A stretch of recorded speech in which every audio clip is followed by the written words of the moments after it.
we've rediscovered how to have deception and to keep adversaries from understanding our true intentions while also moving ships around the world and doing those things that you have to do. So now we're moving, Marines into the region, and it could go either way. My lesson learned from Iraq is that as soon as you're putting troops on the ground, you now open yourself up to what we saw in Iraq, which is insurgent-like or guerrilla-like tactics, which I do think we can still obtain victory against those kind of tactics, but it's very painful. And Iran in this situation has a lot of incentive to make that last as long as possible, look as painful as possible. I don't think America wants that. So boots on the ground, I hope not. Do you see a scenario where it's both realistic to expect and makes sense to have actual American troops on the ground there? Yeah, it's funny because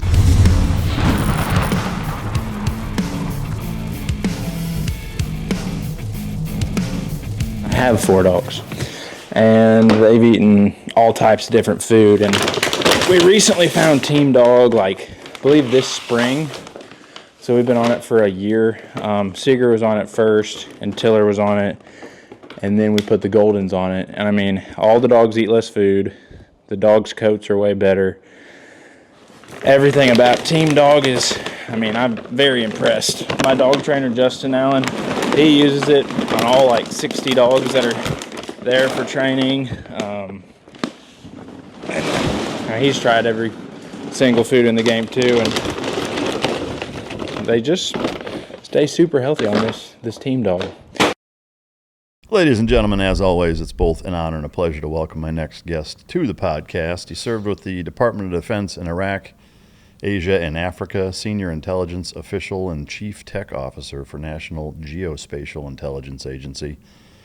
He was the MD at Cerberus Capital Management, the CEO of Vico, building systems at the frontier of decision science and AI, PhD in International Relations from the London School of Economics, and the author of The Fourth Intelligence Revolution, The Future of Espionage and the Battle to Save America. Ladies and gentlemen, welcome to the stage, Dr. Anthony Vinci.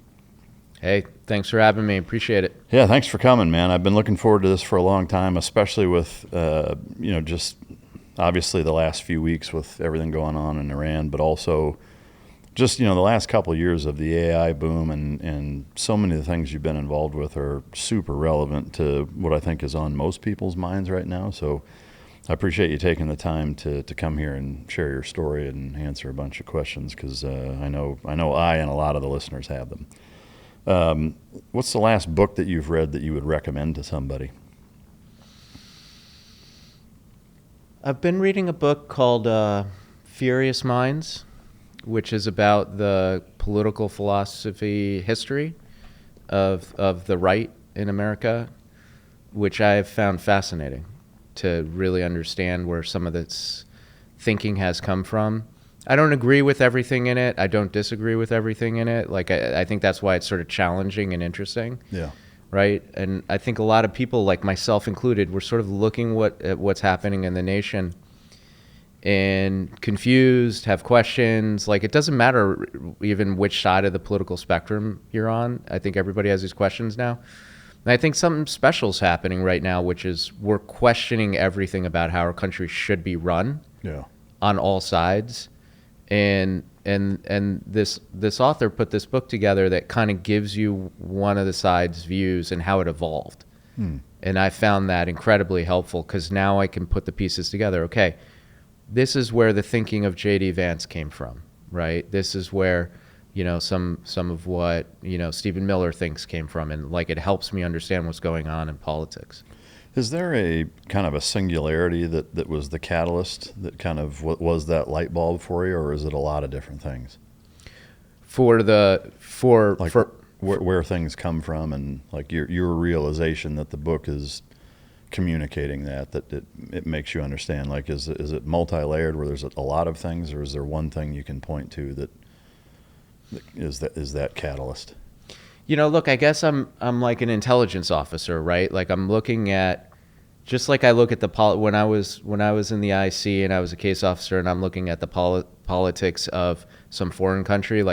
When I was in Iraq, it was sort of, seeing what was going on with the Shias and the Sunnis and how did they think about it and why were they kind of in this battle. And I'm starting to look at our own country that way now. Oh, okay. Yeah. Right. And I'm sort of like, how did we get here? You know, and why is it causing such a, you know, in many people's views, like kind of a crisis moment? Although I think we've had crisis in the past in America. I don't think this is that new for us. I think it's just part of being in a democracy, right? I think if you went back to George Washington and Thomas Jefferson and we're like, hey, we're in this crisis, we keep arguing about these fundamental truths, they'd be like, you mean like in the Federalist Papers? Like we've been talking about this the whole time. So I don't know. I think that's just sort of my view, and that's the catalyst for me, is like just understanding what's going on and looking at my own nation in the way I might look at another nation. Yeah. Is there one thing that has surprised you the most about those specifics to our nation? I thought, you know, I was in high school and college in the 90s, and then post 9/11 went into the government and spent most of the 2000s abroad on my own or working for the government. And I thought I understood what America was about. You know, I thought I understood where the debates were. The left and the right felt, you know, pretty static. And then I've been surprised at how many new debates have come about and how quickly. Yeah. Right? Like it feels like we're things that 5 years ago weren't even on the table are on the table now. Is there a classic example that comes to mind first? I mean, I think that the economic nationalism is something that I think 20 years ago would have been unimaginable, that we would have serious discussions in the government about taking equity in companies, for example. And if I had told you 20 years ago that might happen, you probably would have assumed that would have been from the left, right? It would have been more of like a socialist tint, and we were doing that. But it turned out that it's kind of coming from the right. And it came not because of kind of, you know, domestic social reasons. It came out of national security reasons, you know, and this need to compete with China. Like, that's really surprising. I didn't see it coming. I even wrote a little bit about this in the book, how the government needed to work much more closely with private capital. And, you know, when you write these books, you write them, you know, like 2 years ago. Like I wrote this book, and I had thought of it like 4 years ago. So it's like keeping up with the world. I thought I was being so forward leaning in this book. Like, oh, I'm talking about hard stuff. No way. You know, I can't imagine that the government would do this. By the time the book came out, all of a sudden the United States government owned 10% of Intel. Yeah. Right? This massive company. And we had golden shares, and you know, I thought I was being so forward leaning, and I'm already behind the times. So removing that fast on these things that were debated at some level for decades, but really not taken seriously. And now they're very serious, and they're on the table, and we're doing them. Yeah, it is. I mean, it's probably the thing that strikes me the most in terms of being surprising is just how fast everything moves now. Is it, you know, 20 years ago, and maybe some of it was being younger and not paying as close of attention, but I don't think it has ever been the way that it is now. And I assume that 24-hour news cycle and social media being, you know, a 7 to 10 hour injection into most people's lives per day, you know, is the great catalyst for that. But it is fascinating. I mean, it's kind of similar even with this. Like, you know, you'll do an interview with somebody, and maybe it doesn't get released for a few weeks even, and by the time it comes out, it's like half of it's useless. Yeah. You know, and that's an interview that's only a few weeks old. You know, like a book that's talking about relevant issues, I imagine is almost impossible to publish at this point, you know, because it does happen so fast. What was your favorite thing to do growing up? I'm an outdoors guy, you know. I grew up, I was a Boy Scout for a bit and went camping a lot with my father and my brother, and you know, that was what I kind of loved to do. And I still love it. I still love doing that with my son. I did indoor stuff too, like I loved reading books and doing kind of science stuff, but being outdoors feels like the natural place in the world for me. And I did it when I was a kid, still do it today. Yeah. Where are you originally from? I'm from the suburbs of New York City. Oh, okay. So a little upstate. Yeah. In terms of the childhood dynamic, can you kind of summarize that and just talk about, how that experience led to where you wanted to ultimately serve in the government and get into intelligence, broadly speaking? Yeah. I mean, my father was a Marine who went to Vietnam. By the time I came along, he was in the reserves, and there was always that in the household, right? That there was always a uniform lying around somewhere. My brother ended up becoming a Marine, my grandfather was in the Army, so that was a big force in my life. And then at the same time, even though my father was basically a blue-collar guy, kind of worked for the county, I grew up in a town that was a white-collar town. And, had the privilege of going to an amazing school, public school, but just happened to be that town. We lucked out. And so those two parts of life, that there was this example of kind of service, but also education was something that was in my life, I think is how I ended up becoming an intelligence officer. Was there a specific catalyst, or was it kind of a slow burn into deciding to want to do that? Was there a defining moment you're like, this is what I want to do? I'd always, I'd never, to me, intelligence was like, it may as well have been, imaginary, right? It's just something in the movies. I understood what it was to sign up to, join the Marines or the Army or something like that. But it was always something I thought was interesting and important. And probably a lot of people sort of feel this way. It seems sexy. It seems like you're doing these missions. You're having an impact. You're seeing the world. I always wanted to see the world, so always probably somewhere in the back of my head, I was like, that would be what an amazing job that would be. But I never really took it seriously until after 9/11. And I knew a couple of guys who died in 9/11. It was a real thing for people like me who kind of were from that area. And then I always sort of knew that if the nation went to war, that I would kind of raise my hand. I think that was like a baseline. So when it happened, I signed up, and I actually came very close to joining the Army, but heard from a friend who is in the Army, actually, who is doing kind of special operations stuff about intel stuff that was through the military. And what became what I learned later was DIA. Yeah. And I was like, that seems like the perfect place for me, and I learned more about it, and I was like, this is the place I want to serve. This is the time. And I went and did it. Yeah. Can you walk us through where you were in 9/11 and that path from 9/11 until you actually joined? Yeah, I was living abroad, actually. I was living in Prague. I had been living in New York, working at a tech company.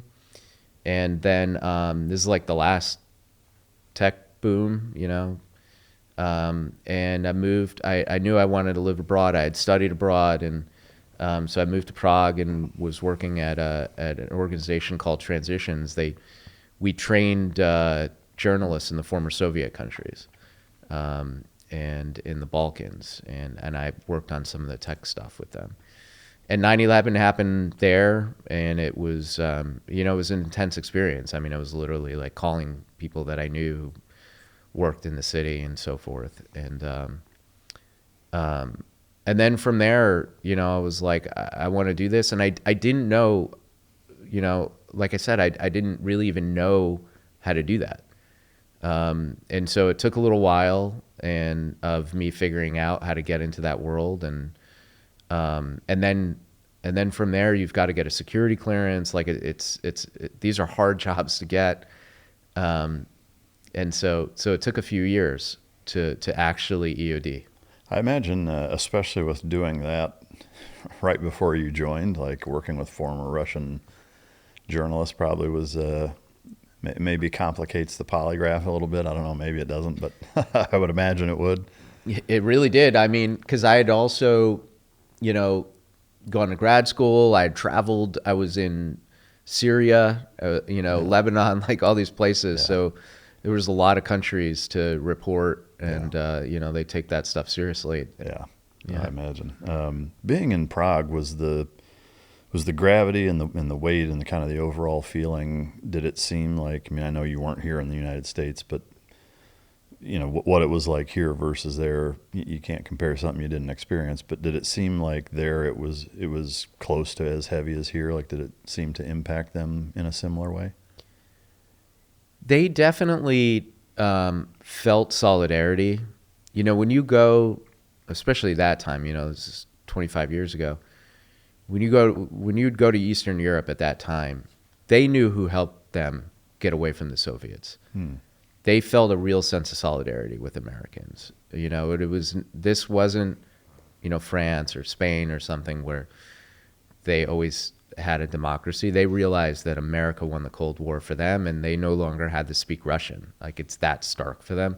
So when this happened, I think that they really felt like, hey, we want to help. Yeah. And we want to chip in. And the Poles felt that way, like a lot of the Eastern European countries. So I felt there that, but you're right. I mean, I experienced it amongst a small group of expats who were living abroad, and it's a strange thing to have your nation attacked when you're not there. But of course, this is pre-iPhone, but post-email, and it's kind of pre-social media as well. So, like, we're a community. Like, I was obviously talking to people, and like I knew what was going on. I think if it had happened in the 80s or 90s, it would have been even more alienating. For sure. Did it take you a while to get back to the States? Yeah, it took a while. It was a wandering path. Yeah. All right. So, in terms of walking through the process of being interviewed and actually getting on, can you walk us through the Reader's Digest version of what that looks like? The weirdest thing about becoming an intelligence officer that not a lot of people realize at that time, and I think still to this day, is you have to apply online, right? Yeah. You feel like you're going into this world of super secrecy, and you work so hard to get a connection with somebody there, but like you still have to fill out the job application. Yeah. Like that's still step one. Yeah. It wasn't like in the movies where somebody shows up like at a bus stop and like hands you a card or something. Yeah, exactly. Like in that movie, The Recruit. Yeah. Where Pacino like kind of does the newspaper thing, and he shows CIA on it somehow secretly. Yeah. You can't even say the word. It wasn't like that. It was it was a process. Also, it was post 9/11, and then previous to that, a lot of people forget this episode in American history. But after the Cold War, we sort of got out of the business of human intelligence, and the number of case officers we were producing plummeted to very, very small numbers. I think people would be surprised how few. Right. And then post 9/11, I think America realized we needed human intelligence, right? And that was part of why that attack was able to get through. And so America was back in the business of hiring people to do this. Yeah. And the classes at the farm and so forth got big. So there are a lot more people coming through, and there was a process. How long from the time you applied online until you actually were entering the building and starting? I want to say it was probably 2 years. Yeah, that seems pretty common. I mean, I've had a handful Yeah. of guys on with similar backgrounds, and every one of them said the same thing. I mean, now having been there, to your knowledge, is there a by design to that a little bit to flesh out people who really want to do it versus not, or is it just the bureaucracy and administrative pain in the ass that the U.S. government is?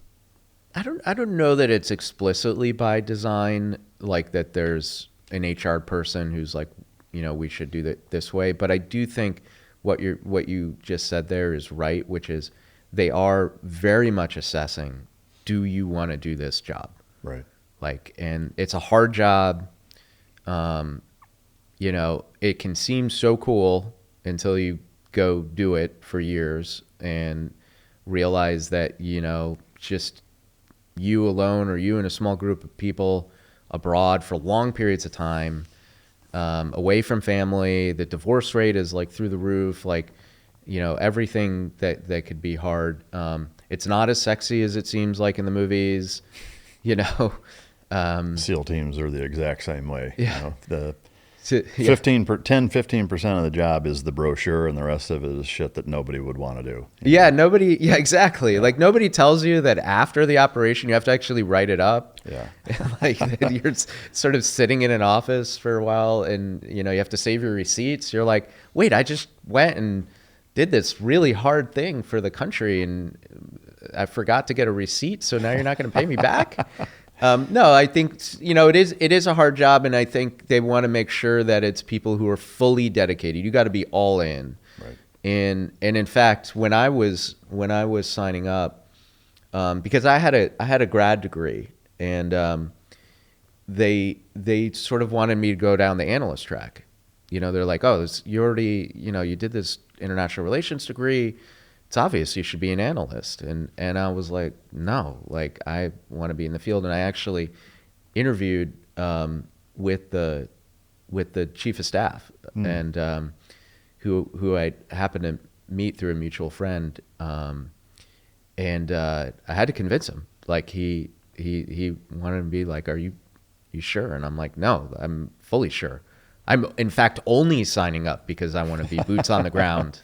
Like, it's why I'm doing this. I'm not looking for a 20-year career in government. I'm looking to serve in Iraq or Afghanistan or wherever, and do that. And so you do have to convince them. Yeah. And when I talk to young people now, I tell them that when they're signing up, like, you got to be really sure. Take your time. Make sure you really want to do this job. Talk to a lot of people who have done it. Really consider like what it would mean to spend 80% of your career abroad, right? To miss all the family holidays and birthdays, weddings, like you're going to miss all that stuff. It's over. And when you get married and you have children, you're going to miss all sorts of their life. And I tell them to really consider that. And then if you really still then want to do it, then just go all in and don't flip-flop on that interview. It's like, no, this is what I'm doing. This is the only thing I want to do. It's literally the only job I want to do in the world. Like, you got to be that dedicated. Know what you're getting into and be hyper convicted as to what it is that you want. Yeah. Is there a movie or TV series that gets it the most right as it relates to your career path? Oh, interesting. Because I know none of them get it right, but some are way worse than others. No, I can hardly watch most of them. My wife hates it. We'll be watching something and I'm like, that's bullshit. Like, I'm like, why is he doing, he just got off the plane. Why is he doing an SDR now? Like, he's back in America. Like, what is, I watch it and it's like unbelievable to me. I like Spy Game. Brad Pitt, Robert Redford. Yeah. Because I think one thing it did a really good job of showing is the guy in the field versus the guy in headquarters. And that guy in headquarters is still a field guy. Like, Robert Redford's still a case officer, and he's case officering in the building now.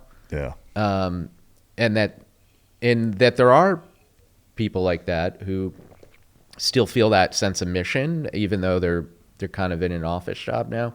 I thought that was a really good depiction of kind of how it really was in many ways. And I've sat on both sides of that equation. You know, I've been in the field, you know, in some desert somewhere, talking to somebody at headquarters being like, come on, man, push my paperwork through. I got to like recruit this guy. Why are you sitting on it? And, you know, but I've also been on the other side, you know, kind of worrying about our guys in the field and like trying to take care of them. And I think that's a great depiction of sort of what it's like. I mean, they take, you know, dramatic license, of course. Yeah. In that same vein, is there one that stands out as being the most ridiculous? Well, look, I mean, the biggest one would be James Bond. Yeah. He's like, he's not even really an intelligence officer. Like, he's not actually really trying to collect intelligence. I think he's maybe more of an assassin in many ways.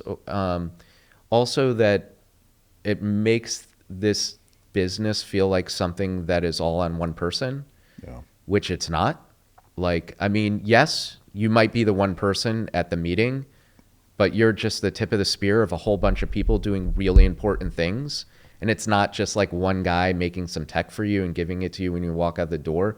There's lots of stuff. And I think that goes missing. It's really unfair because there's so many people who, you know, spend their whole career doing really hard things, and it makes it seem like it's unimportant when it actually is. Like, no case officer would be successful without all of those people helping out. You know, having said that, still fun movies. Yeah.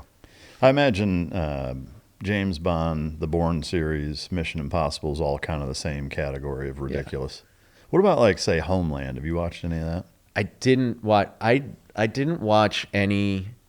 Like, during the wars, I didn't watch any of those movies because it was just too close to home. Yeah. Like, I was just like, I'm kind of living this stuff. The last thing I want to do is come watch a show about somebody trying to catch terrorists. Yeah. It's like asking a truck driver if he wants to go for a drive on Sunday. Yeah, exactly. His weekend off.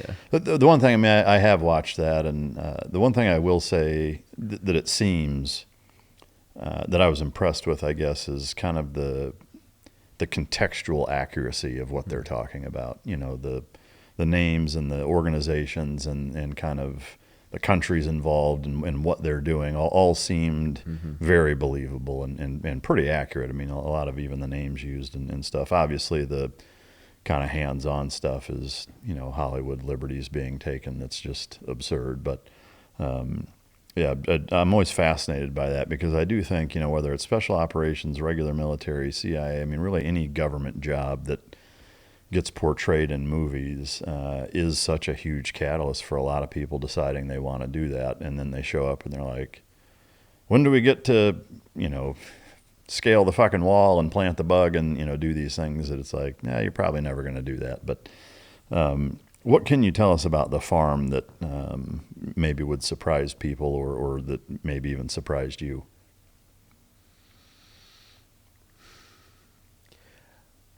I mean, think about it like this. Like, it is unnatural to be a case officer. Like, your job is to go out and find somebody who you've never met, turn that person into sort of like a friend. Like, you need to know a lot about them. You need to trust them with your life to some degree. Like, you have to have that level of trust. This guy could get in your car and they could kill you. They need to trust you with their life. And you need to do that in like weeks or months. And then you need to be able to move on. And like, that is something that there's something inhuman about that, right? Like, we spend our whole lives sort of doing social things, making friends with people, lying to people, getting people to trust us, doing all these things. But all of a sudden you have to do this as like a job. And how do you even teach that, right? If you're looking to get stronger, move better, and actually build real world capability, not influencer nonsense, I launched a new Navy SEAL style fitness app that gives you workouts built on the training foundation I used in the teams and as a BUDS instructor. Functional strength, conditioning, mobility, and a simple, repeatable program that fits into your normal life. Check it out. Link is in the description, and let's get to work. And it turns out the way that you teach that is basically role playing. That like what you do is somebody who's done that for the last 20 or 30 years, sitting across from you, walking you through it and pretending to be a source that you're trying to recruit and so forth. And you just kind of put up, you learn the things you have to do. There is a process. A lot of people don't think about it this way, but there's a process that you can go through to develop a source is what we call it. To figure out, do they have placement and access, to build rapport so that you can have a conversation, to get them to trust you, to build trust in them by operationally testing them, right? There's sort of a process that you can kind of go through. And you have to go through that process a lot and like learn how to do it like a skill like any other.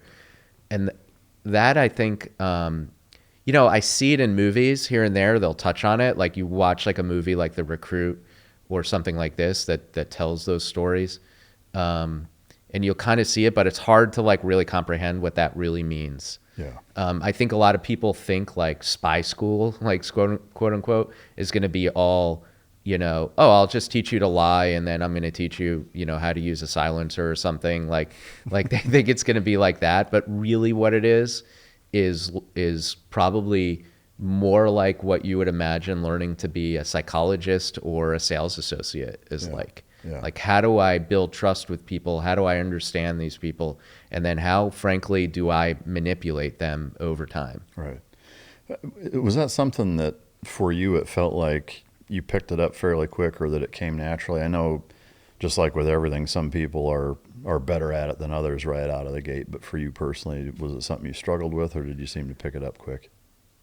I think I picked it up quick. I think part of what they're doing in the selection process is, and I'm winging it here. I was never on the selection side, but like I think that what they're doing is selecting for people that have some innate ability in this and kind of get it, and are able to do it. And then and they're also picking out people who are good at picking stuff out, right? Like that have some innate ability to take instruction, do things like. Some people may be surprised, but like ego suppression is like very, very important in a job like this, because if you have an ego, you cannot truly do this job. Like it will get in your way. So they're, I think, selecting for people who have this ability. And then once you're in it, kind of being smart and savvy, having a high EQ, those kinds of things. And I think I did it, fairly well. But it's like everything else. I bet it's the same for you, having come from the world of the SEALs. Like you think you're pretty good at something, and then you meet like a legend, and you're like, oh my God, this guy's like, I suck. This guy's like the most, he makes it look easy. Yeah. Did you ever find, as you finished that and kind of fully developed that as a skill set, that it bled over into your personal relationships, either subconsciously or intentional? Yeah, a lot of people ask me that. Like my wife asked me that. Like I'm remarried now, and my new wife, never touched the world of national security at all. Like had no idea, and she would kind of ask about that, and I don't think so, because for me it was always this compartmented other part of my life, right? And like. If anything, I, in my real life, try to be pretty authentic, and like, especially as I've gotten older, I'm just kind of like, I am who I am, and I'm just going to say what I think. And actually specifically not going to try to manipulate somebody into liking me or something like that. I'm just going to be who I am. But I do think in one area, which is it helps you understand people better and like assess like, okay, what's like motivating this person? Why are they being like that? So in this weird way, it's almost like helped me be, you know, my own, like it's helped me to understand people better rather than help me to like manipulate them. Yeah. Almost like helping you be more empathetic instead of judgmental in a way. Yeah. Yeah. Yeah. That's interesting. I mean, I can certainly imagine, especially a spouse being a little skeptical of, are you fucking with me right now? Are you tricking me into, you know, whatever? And has there been a time that you recall where you have intentionally leaned on that skill set in any other outside of the military way where you were intentional about it? I mean, I think that in the process of any sales, right, and I have a company now, what those skills help me do is sort of structure my thinking of, okay, how do I go from like, I don't know this person, this company, I need them to come to trust me in my company. So maybe it's transferable in that way a little bit. Yeah. So once you graduated from the farm, what was your first post? Yeah, I went to Iraq, like Right away, right out of the gate. What year was that? This was 2008. Okay. So I think I went there around April, which was when Jaish al-Mahdi, like the Shias were really, it was like their last gasp, you know. They, like Sadr City was a mess, you know, lots of IED and rocket attacks like that. That was like that time period in Iraq. From day one of joining until you stepped foot in Iraq, what time period was that, or how long transpired? Oh, from like EOD to that, I think it was like a year and a half, something more or less. Yeah, that seems kind of fast. I mean, not that a year and a half is a short amount of time, but you know, to go from civilian to working sources in a hostile country in 18 months, a little bit of a drinking from the fire hose, was that intimidating at all? You're like, holy shit, you're sending me there already, or were you ready to go and felt pretty confident? Yeah, I had actually sort of done things like this. So in graduate school, I went and did my field work in Africa. So I was sort of, you know, I mean, I look at it now as like a father and I'm like, that person was insane. I would never do this. But I mean, I just flew to like South Sudan. Like I went first to, this was like when the war was still going on, and went to Kenya and met people from the Sudanese People's Liberation Army and figured out how to get into South Sudan and took a plane into Juba. And like, you know, it was, so I was sort of used to this, like lifestyle. I mean, you had a lot more experience. I mean, for somebody who had never done anything like that, you know, went from high school to college to, you know, the agency, it would seem a little overwhelming. I think so. Yeah, I went in a little later. I was in my later 20s. I had sort of done some of these things. I think that's why also they recruited me, that they sort of knew that like I had already spent time in the Middle East and spent time in Africa, and I, you know, knew that I personally knew that I could handle myself in those scenarios. So by the time I'd graduated the farm and I went to Iraq, like it was definitely a level up, where, you know, obviously there's a war going on. It's much more dangerous.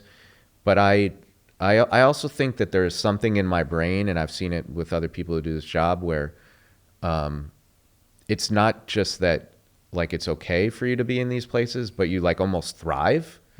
That it just clicks. It's very focusing for me. Yeah. I'm like, okay, rest of the world is gone. There's this one thing. I have one job. I'm going to do it. yeah, there are risks, but I'm not really, I'm just thinking about like whatever missions or, sources I have for that day. And I always felt like my brain was actually just meant to sort of be that way. And I do think there are people, I almost think of that as like a cast. I don't think it's an accident that my grandfather went to North Africa in World War II, and my father went to Da Nang and, Vietnam, and my brother went to Kosovo. Like I do think there's something genetic about certain people that you're sort of just built to be in these places. Right. Well, I mean, hearing you talk about the kind of singular focus, I mean, it reminds me of almost like the active meditation in a way, from like a broad spectrum where you're removing all white noise and kind of singularly focused on that one thing. That's a great way to put it. Yeah. Were there instances prior to joining the agency when you were doing the kind of travel abroad in the journalistic type capacity that you would say, from a hairy situation standpoint, were on par with some of the things that you experienced for the agency? In fact, looking back, I think the things I did before were in many ways more dangerous because I was on my own. There was no backup plan. There was no comms plan. It was just me out there, where I easily could have gotten kidnapped or killed. Were there any close calls that way that you recall? Yeah, I mean, a couple of close calls were, guys like essentially tried to mug me, or, where they're like when I was in South Sudan, I think they essentially assigned someone, the SPLA has assigned someone to mind me who kind of pulled a gun and wanted to sort of, I think, was making it clear where the left and right limits were for me, like stuff like that, where like at the time I was just young and dumb and like, I got this. But looking back, like if my own son did that, I'd be like, I'm sending a medevac right now. You are leaving that country. Like this is over. And looking, so I think weirdly, being on your own actually is the most dangerous thing. Like my brother, after he left the Marines, became a cop. And not a lot of people realize this. The single most dangerous thing you can do in the world is be a cop and pull somebody over, because you have no idea what's in the car. Nothing. Like they could pull a gun and shoot you in the face, and you're just out there and you're on some highway. And like that sort of lack of backup when you're on your own, I think is the most dangerous way. Versus when I was in Iraq, like, yeah, it was dangerous, obviously, and there were IEDs, and, I wouldn't go walking around, Baghdad on my own looking, I can kind of blend in a little bit, but like, I wouldn't, but like, the backup, you have plans, you have commo plans, you have backup plans to the backup plans of what you're going to do. Like, things are set up in a way that I think reduces the risk significantly. Yeah, that makes sense. For what you can share, prior to going to Iraq or as you're going, I guess to what extent did they give you the 30,000-foot view kind of perspective on why you're going, where you're going, what you're trying to accomplish from kind of a big picture, or did they not give you much of that? Yeah, none of that. So surprising. Like, I ask all the military guys the same thing, and to date, nobody has said, yeah, they sat me down and said, here's the plan. Like, to me, that seems like a ridiculously large oversight. And to hear somebody with your position, same answer, it's like, well, it's no wonder the outcomes were what they were in both of those places. Yeah, that's an interesting insight. I mean, I've never thought about it from that perspective, but you're right. Like, I read, some cables going in, had like some idea of like, typically when you're going into a station or something, you're going to take over sources, things like this. So you're kind of reading at that like very tactical level. Okay, there's this guy, and I need to sort of take them over or try to do whatever.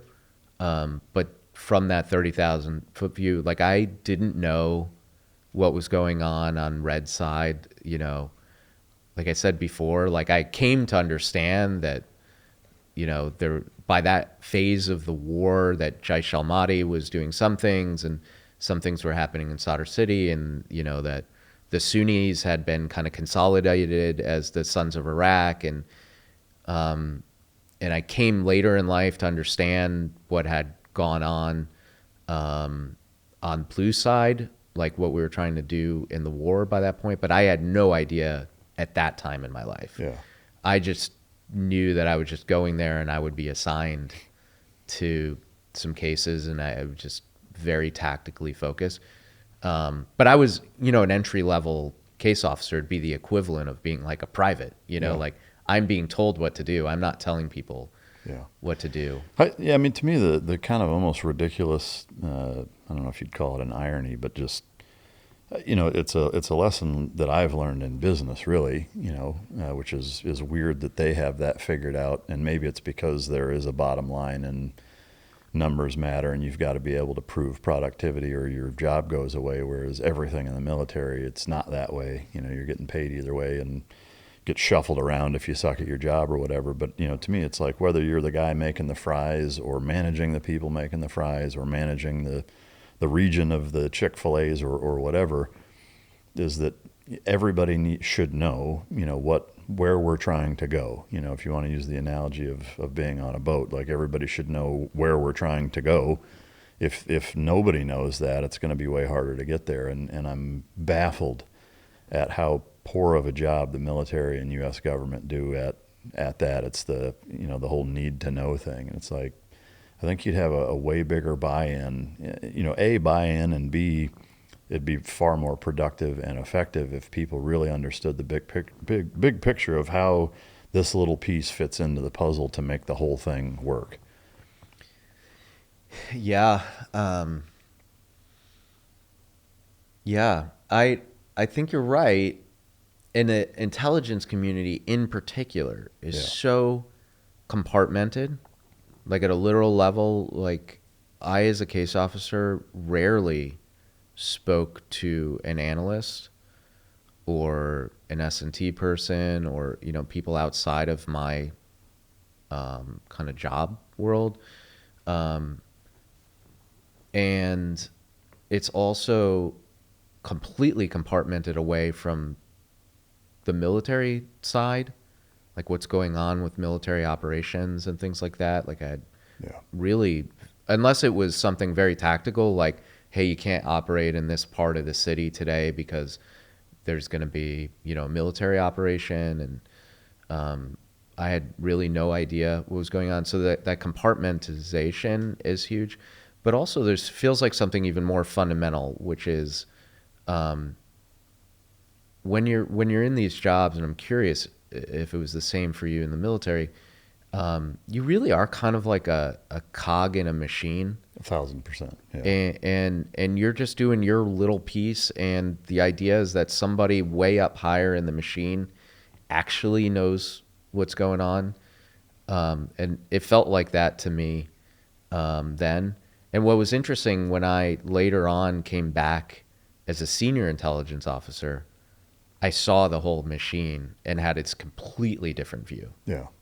Yeah, I mean, it's absolutely that way in the military, and I'm not naive to the fact that there's an element of that has to exist or the whole thing doesn't work. You know, it's kind of like the world needs ditch diggers, you know, mentality a little bit.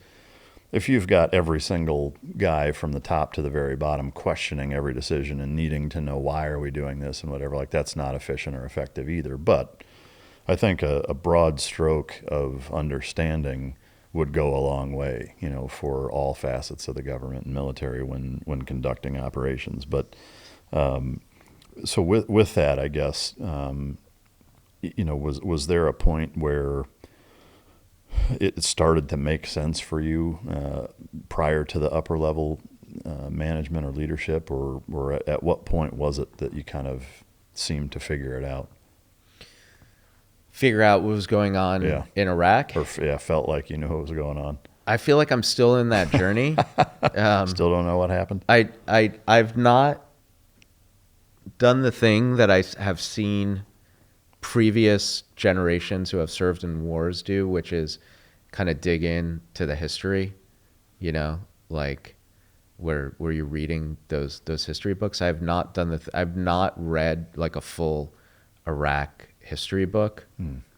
And so I've pieced together pieces, and I guess I've always felt like I would like do it some at some point, and I just haven't gotten to it. Yeah. And it's still somewhat of a mystery. I would love to do it. Like I would love to really dig into the history one day and like understand and be like, oh, this is what my piece was at that time, and string the pieces together, but I'm not quite there. I think part of that is like processing it, you know, like I think in the movies we got used to a form of American service where it was like, oh, this generation, they went and fought World War II and then they moved on with their lives. Or these guys went to Vietnam and then they moved on. Guy kind of stayed in it. You know, like, I mean, I went and served in other countries and did other jobs that were around it. The war on terror lasted a really long time. I mean, 2 decades. And I mean, it's really still the same. Kind of going, still going on. Yeah. So it's like, it wasn't closed. It's still sort of there. So I haven't fully processed how all the pieces go together. Yeah, that makes sense. In terms of that first duty station in Iraq, can you kind of walk us through what that was like and what you did? Yeah, I mean, when you're in a war zone like that,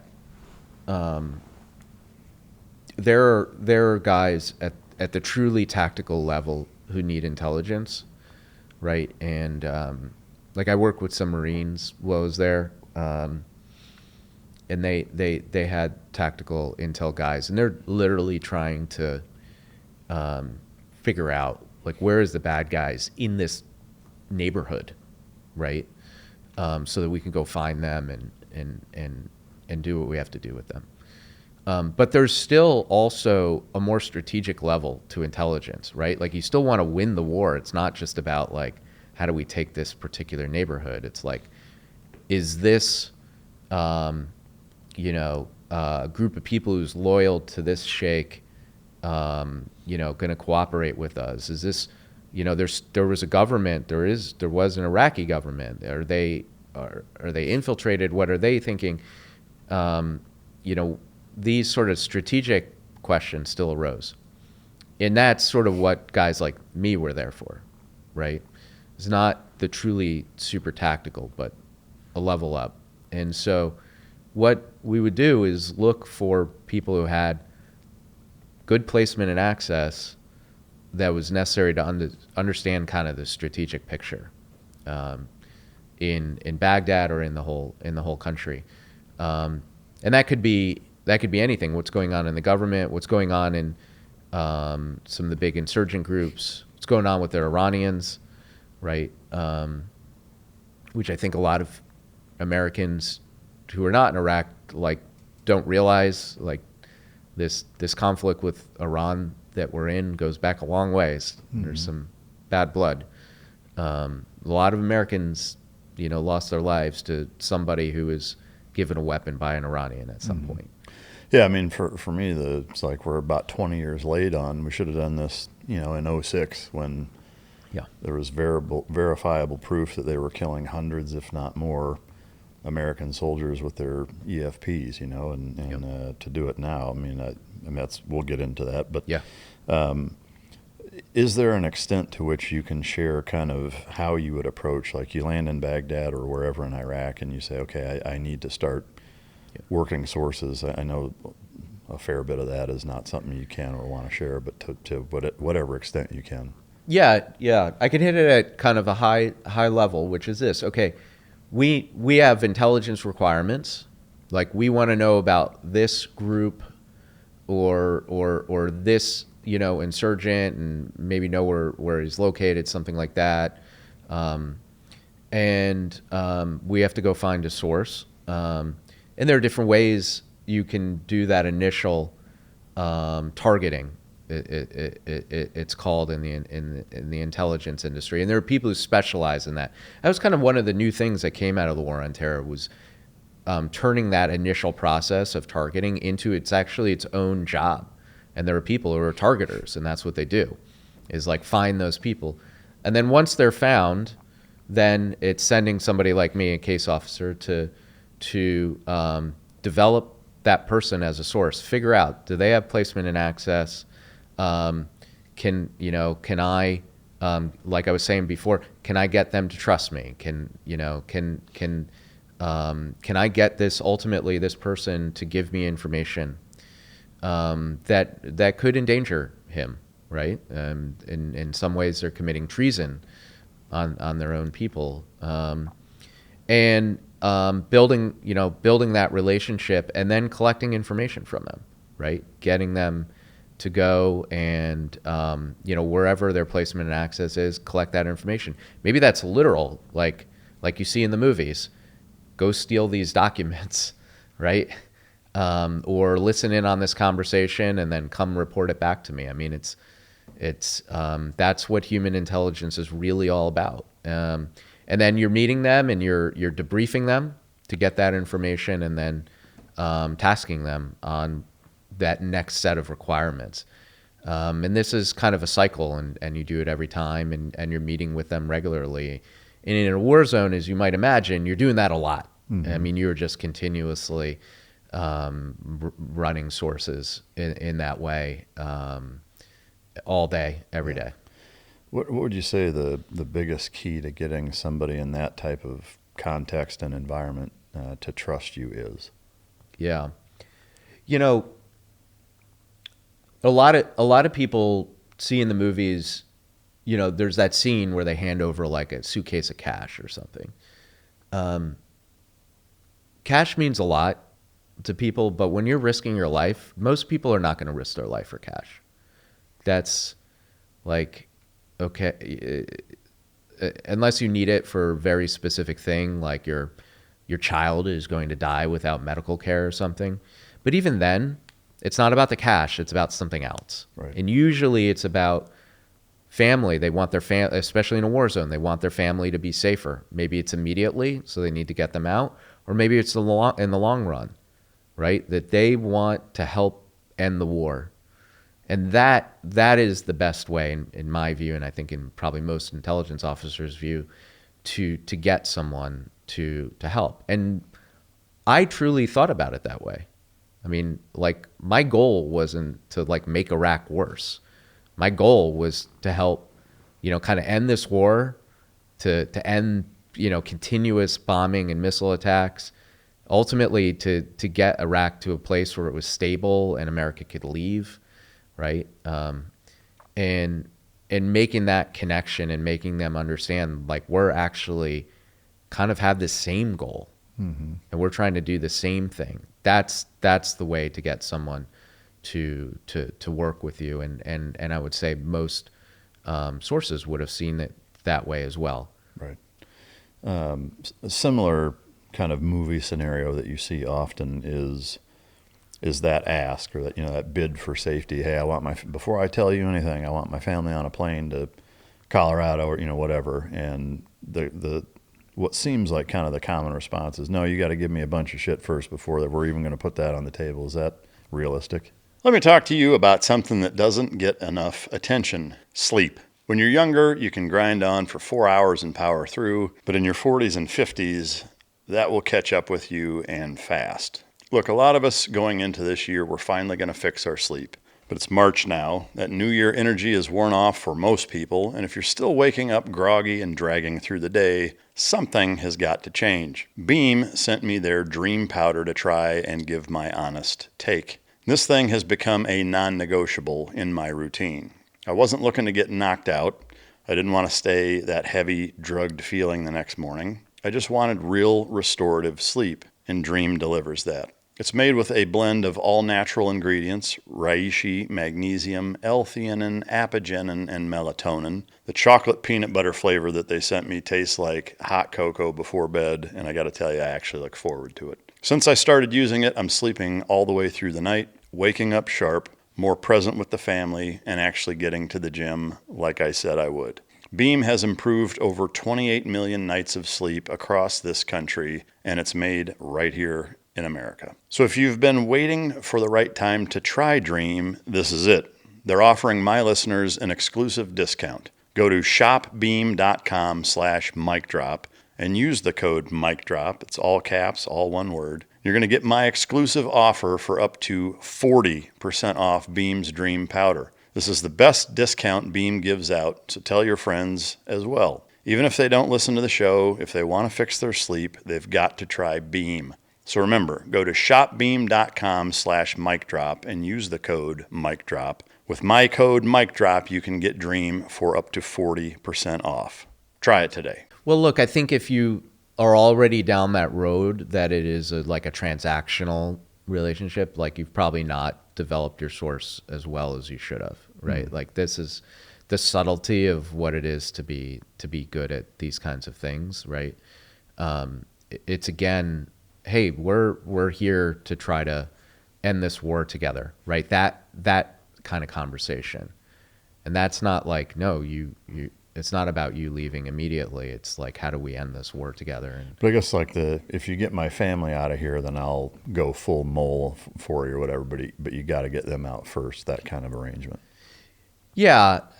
I mean, just to kind of use the movie example, like, and not get in specifics of particular operations, but like, think that through a little bit.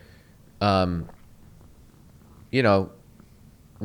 am I going to do that for you? Have you demonstrated that you have the placement and access? Have you done enough to make it worthwhile to do that? That takes some time. That takes some effort. But in the end, I think you could read a lot of history books about American espionage and see that like America has done that. Yeah.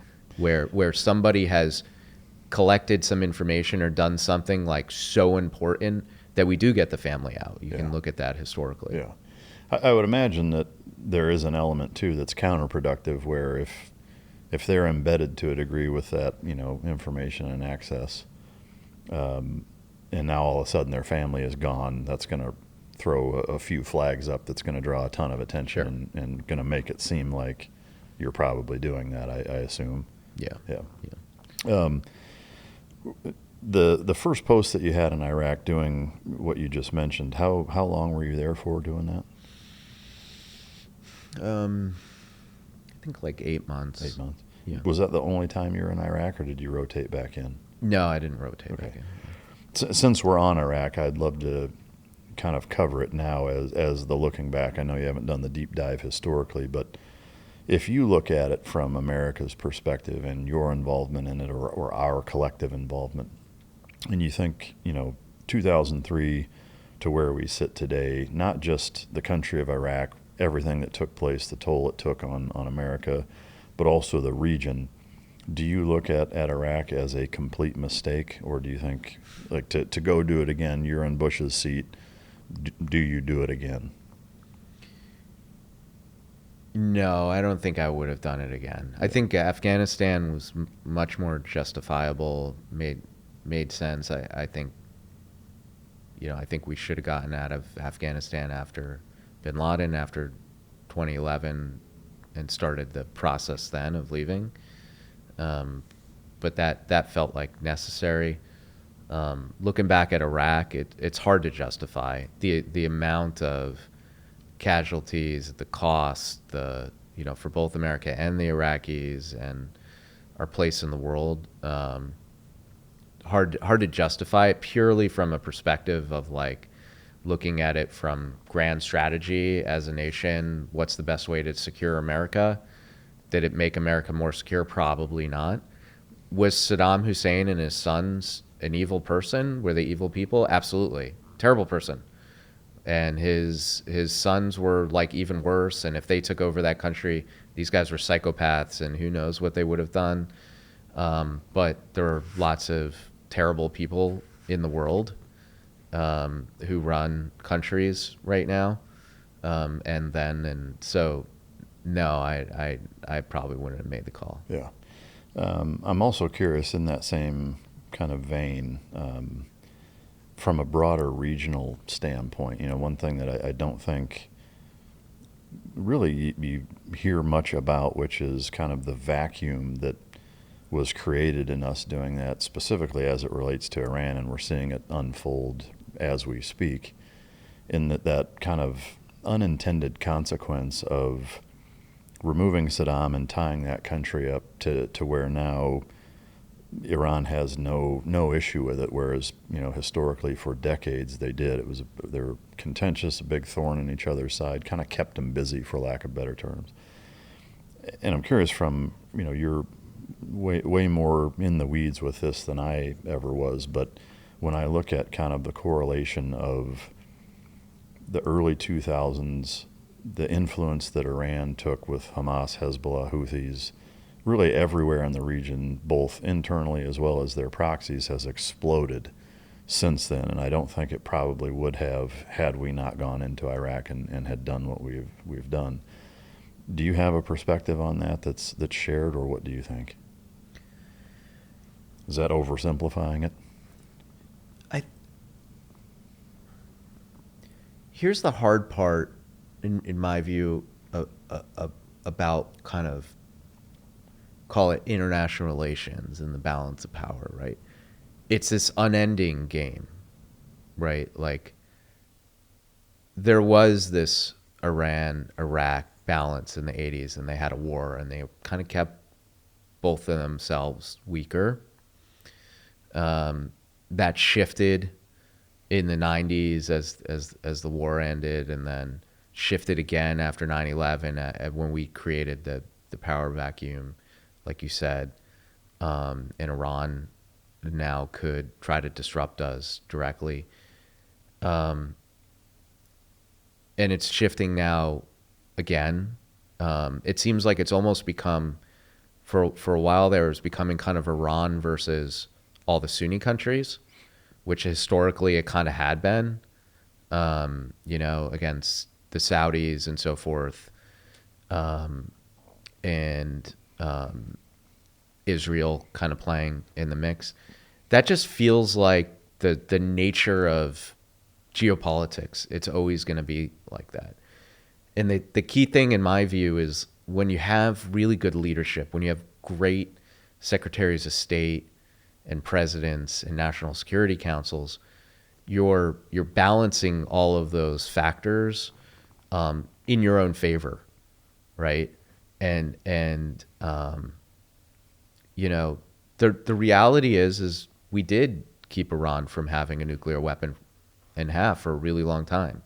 So in some sense, it's worked, because a nuclear weapon changes everything. It's completely different options on the table. We have very different options with North Korea than we do with Iran. Like, we would not be considering sending Marines to North Korea right now, right? Like, under similar circumstances. That would be a very different war, because they could nuke something.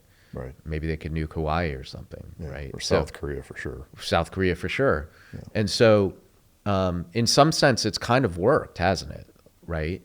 And in order to make that keep working, it does cost a lot of money, a lot of effort to do it, and occasionally it does lead to these skirmishes. And then you have to ask this question: how far should we go? Iraq, I think, was a little bit different in my view, in that we spent so much money, so much time, and it took our eye off the ball, which was the rise of another competitor, which was China, right? It became clear at some point during these wars that terrorist groups like Al-Qaeda or ISIS, and even Middle Eastern nations like Iran, were not an existential threat to the nation, but China was. and we allowed them to grow in power over this time period. In fact, we helped them grow economically while we were focused on something else that was less existential. That's the thing that worries me most about those wars. Yeah. No, that's great insight. Since we're on the topic of Iran in particular, what do you think about what's going on right now? And again, I know it's hard, even with your background, there's a relevance of real-time intelligence that neither of us have access to. The double-edged sword with that is it makes it increasingly difficult to trust a government when it's like, can't tell you about it, but just trust us. It's a hard thing to do. So I realize that there are components that they're aware of that we just aren't. Having said that, what is your take on it? Yeah, I mean, taking a step back, you look at the context. It felt like last June, when there was the B-2 bombing campaign in support of Israel, that was like this master stroke of, okay, we've got this problem. We don't want Iran to have a nuclear weapon. A small, discrete, short-lived military campaign could extend the time period, buy us room for a diplomatic approach, which is ultimately what you need. It seemed to work. Like, it really did. I thought that they did a reasonable job. I think Dan Kane, as chairman of the Joint Chiefs, really stepped up, explained it well to the American people. We understood why it was done, how it was done, seemed like worth the risk. And Venezuela, I think, threw a lot of us for a loop, like didn't see that coming, but it also felt like, okay, we can kind of do this. Short, in and out. Like, yes, people hurt and dead and so forth, but like Maduro, legitimately a very evil human being who should not be running a country. And this would help us in our own hemisphere. Okay, this is going to work. And then now we're on this next one, and the question is it going to be like one of those where it's kind of in and out and we accomplish this mission, or are we going to get stuck? And that's where I'm at right now. And we're also kind of watching it happen in real time in a way that we've not really been able to do in warfare before. I mean, you can go watch on TV and see satellite images of what's going on. Social media is like all over it, but from both sides. It's almost like an information war as well. The Iranians are pushing information to us, information operations. I assume we're doing the same to them. So there's this like information battle space going on. And so I'm sort of left there, like, is this something where we're going to get in and out? And the other thing that's happening is there's this major economic ramification, which is in some ways unique to Iran, very different from a North Korea situation or even from Venezuela, in that the closure of the Strait of Hormuz like really freezes up the entire global economy. People don't realize it's not just about oil that turns into gasoline and goes into your car. It's petrochemicals that turn into fertilizer that like grow food, and like all of these other things that kind of frees up the whole global economy. So all of that is being weighed right now. And with that kind of context in mind, the kind of the question becomes, can we do it? Is there enough plan?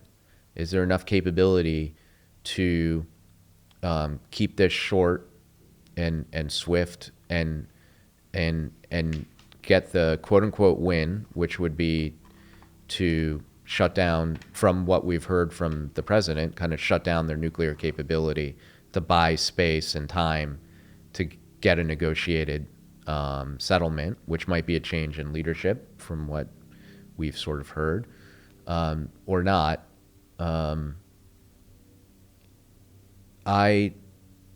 I think, if you ask me, it's probably 2 or 3 more months to do that. Yeah. Do you see us doing that and not having boots on the ground, or do you see a scenario where it's both realistic to expect and makes sense to have actual American troops on the ground there. Yeah, it's funny because even in the time between you and I having this conversation and the time of people listening to this, we might have boots on the ground. So it's like dangerous to make a call. Could be sour milk or whatever. They're sending Marines to the region. Yeah. We watched.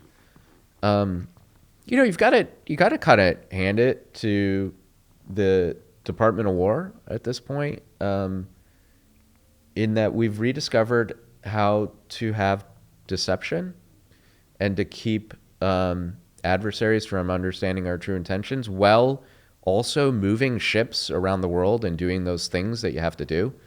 And it was unclear that there was going to be these strikes on Iran, even though we're moving aircraft carriers. So now we're moving, Marines into the region, and it could go either way. But it's definitely buying optionality to do that.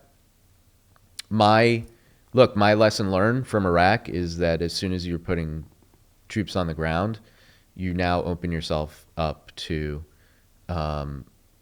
not a warfare in the like World War II, force on force kind of battle, but more like what we saw in Iraq, which is insurgent-like or guerrilla-like tactics, which I do think we can still obtain victory against those kind of tactics, but it's very painful. And the adversary in Iran in this situation has a lot of incentive to make that last as long as possible, look as painful as possible. Like, remember back to the beginning of the Iraq War, like around 2004, where we had quote unquote kind of achieved kind of a victory in that the Iraqi armed forces were quote unquote defeated. And then there were soldiers, U.S. soldiers being stabbed in marketplaces. Remember that period of the war? I mean, this is with knives. So I think it's like maybe just long enough ago that we've kind of forgotten that they don't even need weapons. Like, we're talking about, blowing up their missile launchers or their mine laying. People will use knives if that's what they have to do to defend their country. That's what you or I would do, right? Like, watch that movie Red Dawn, from the 80s. Yeah. Like, if somebody invaded America, I bet guys like you and I are like now sitting in our hunting lodges. Without question. With, with like rifles and knives, and they think the same way. Iranians think the same way, and they will do that. And that will be painful and last a long time. And I don't think America wants that. Yeah. So boots on the ground, I hope not. Right.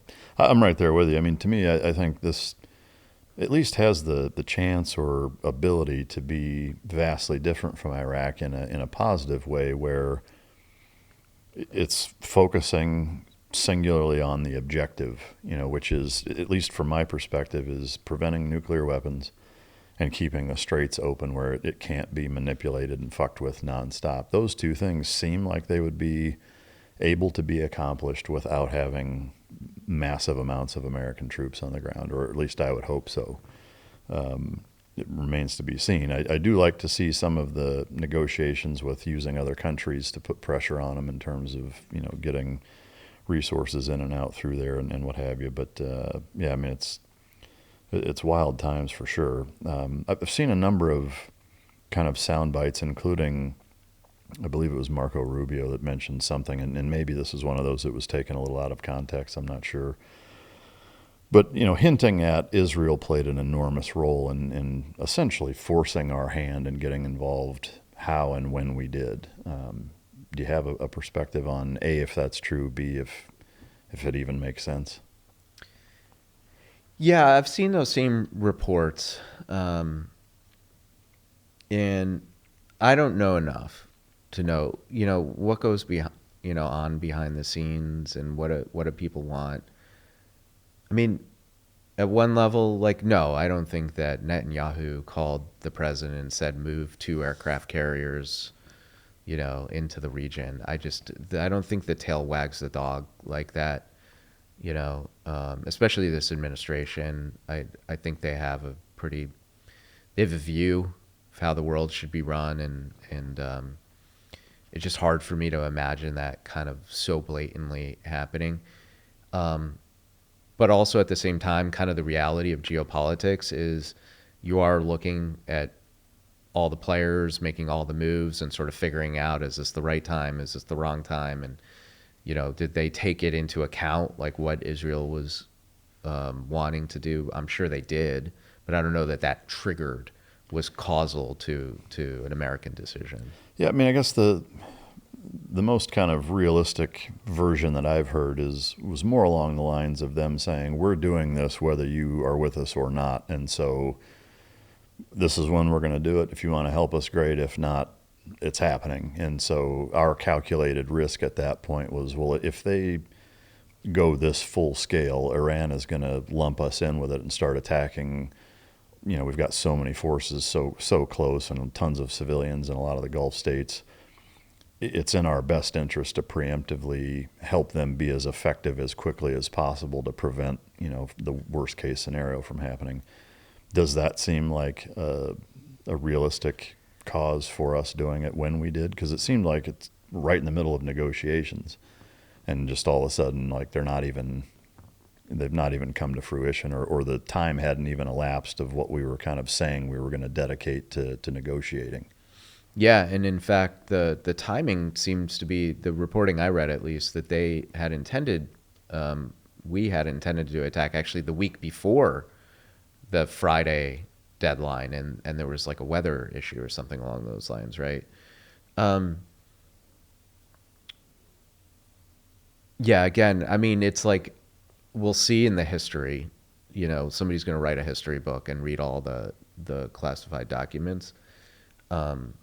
But when I, again, take that step back and look at the context of it, my personal assessment is an administration that saw a couple of wins and said, we can do this again, right? And again, who knows? Maybe they do. Maybe we do. That I would love nothing more than America to do this. The Iranian regime is legitimately a bad regime. Like, these are not good people. Not good for the Iranian people, not good for the rest of the world. I would love to be done quickly. I don't know that that's going to happen, but I do think that there was maybe a bit of hubris in feeling like we could do this again at this moment. And I'm sure you've seen this as well. Sometimes there's a momentum that happens in national security, where these wars just kind of almost happen on their own. World War I was very much like that. People have talked about sort of stumbling into World War I. Like, nobody wanted to fight, and we kind of ended up in it. And maybe that's a bit of what's gone on here, is that it just kept ratcheting up, and it seemed like something that was doable, and that ratcheted it up even more. And then a decision got made. And once you make the decision, you can't unmake it. Do you think it's a realistic concern that China and or Russia would assist Iran enough for us to say that's an act of war, and now you just drug yourself into it and it's full stop World War III? It does appear that they're assisting.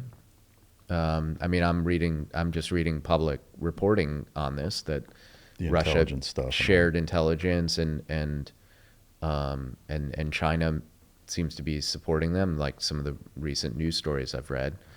And I think the latest is that Trump has potentially may call off the summit because of this. Look, I don't think that China wants to get in an open war with the U.S., and I don't think that Russia does either. And the strange thing about how these things work is that there's like acceptable levels of support and unacceptable levels. i.e. Ukraine. Yeah, so there is a level of support that Russia has accepted we provide, and then there are like red lines.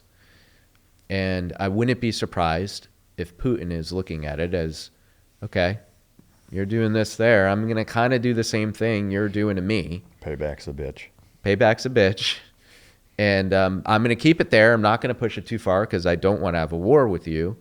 But like, and if you want me to back away, well, you're going to have, he's using that leverage. China, it's a little bit different, and, it's like when you have kids where they, kids as they get older find their boundaries, right? And they'll push a little and then they just wait to see, what do you do back? It's kind of the same thing in a way. You probe, see, okay, what do we do? Oh, Trump just said he might call off this summit. Does that push them back enough? Right? That's like the game. Yeah. And that's the weird game that is, international politics after the invention of nuclear weapons, right? Like we all have to play that game. Yeah.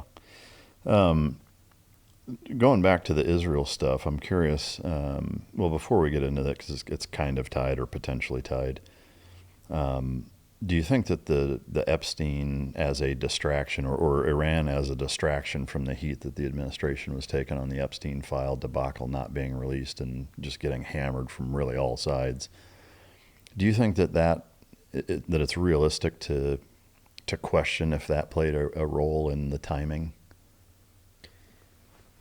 I look at this.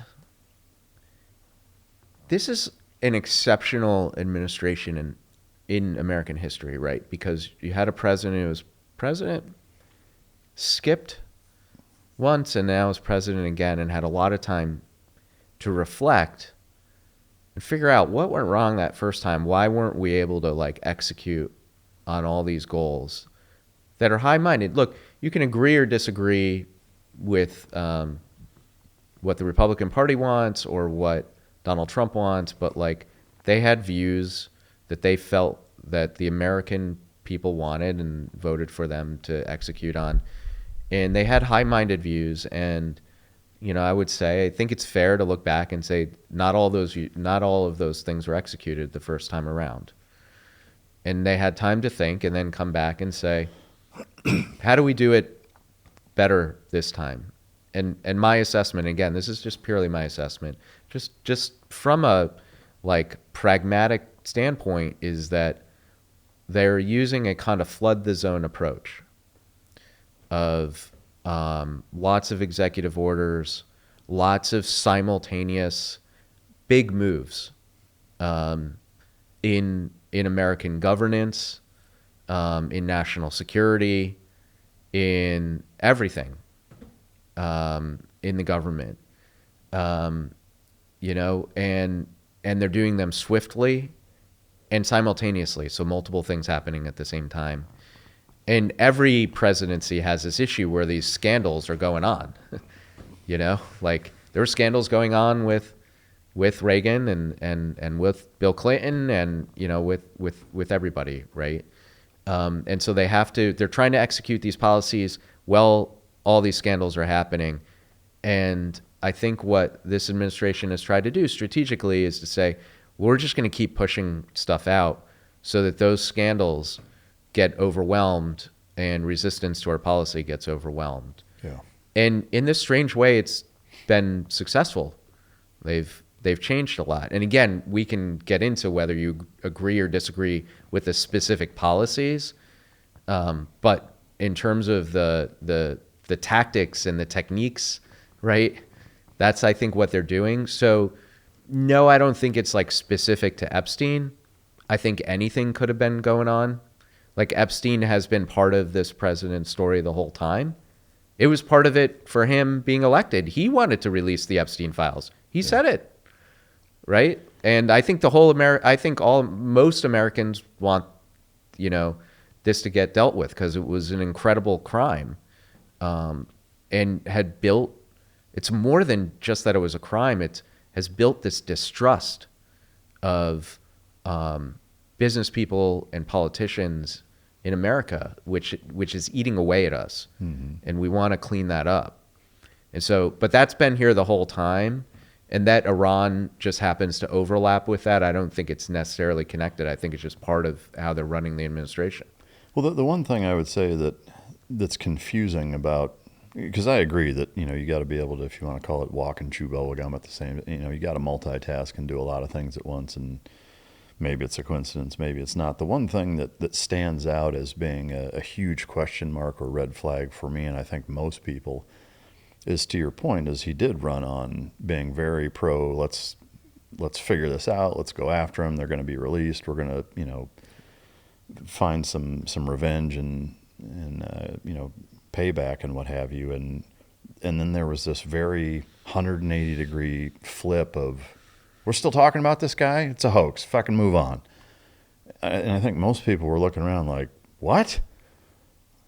Like, since when did you feel that way about it? And then not long after, here we are, Venezuela happens, Iran happens, and it's like, it's hard not to at least scratch your chin a little bit and say, like, to have that big of a polar shift in your position on it as its own entity, and then immediately after do two major chess moves geopolitically, seems like some pretty convenient timing. Of course, the causation isn't necessarily there, but it does make you think twice, I would hope. I mean, is there any relevance in that to you, do you think? Again, in a sense, this flood the zone approach is meant to take away that story, but it's also meant to take away the story of what happened in Minnesota. Like, we've almost forgotten about that. That was a huge deal in America, so there's multiple of these stories, and like Kristi Noem got effectively fired, for that, and that went away in a heartbeat. Yeah. So it's not that there's just that one scandal. Nothing hits home like home cooking. And honestly, as someone who spent years eating whatever was in front of me whenever I could get it, sitting down to a real meal at home means something to me now. HelloFresh has made that easier than I expected. They sent me meals to try, and the thing that got me was just how simple it actually is. Everything shows up at your door, pre-portioned, ready to go. No running to the store, no wasted ingredients, no figuring out what's for dinner after a long day. You've got over 100 recipes to choose from every single week, including more than 35 high-protein options, Mediterranean meals, and even GLP-1 friendly choices if that's relevant to you. The ingredients are legit too. Sustainably sourced seafood, antibiotic and hormone-free chicken, seasonal produce, and they've even added grass-fed ribeye steaks. This isn't sad weeknight food. This is food worth sitting down for. If you've been trying to eat better and cook more at home this year, HelloFresh makes it easy to actually follow through on that. Go to HelloFresh.com/MikeDrop10FM to get 10 free meals plus a free Zwilling knife on your third box. That's HelloFresh.com/MikeDrop10FM. The offer is valid only while supplies last. Free meals applied as discount on your first box, and new subscribers only, and it varies by plan. It's hard, when you're in policy making, a lot of people have to be convinced to buy into something like a war, right? There's a group who are thinking about domestic politics and thinking about those issues, but you still have to bring along the Department of War, Department of State, and convince people. And in this one, even amongst the Department of War folks, okay, well, a lot of people are pretty focused on China. And so you've got to convince them, like, well, is this part of the China fight? Like, what are we doing? So to convince all of these people and to do that around a single issue feels hard to me. Yeah. Like, it feels more like this added up.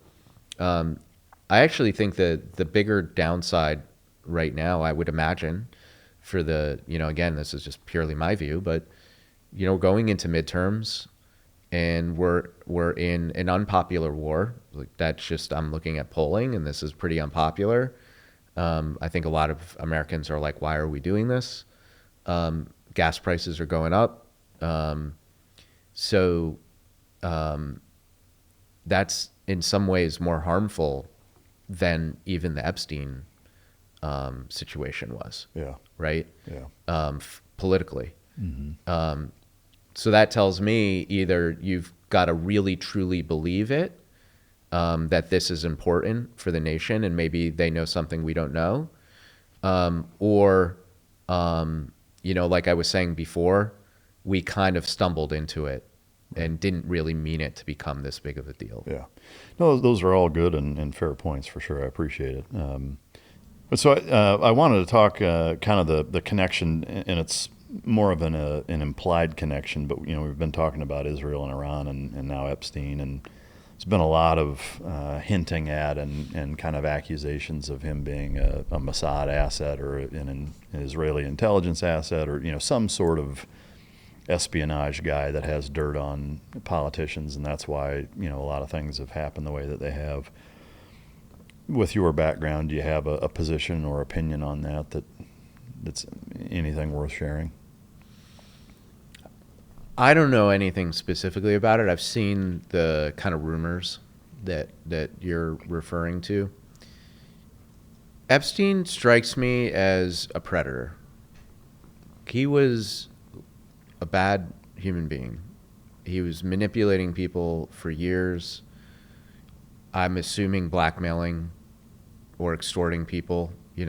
Unfortunately, we haven't gotten the full story.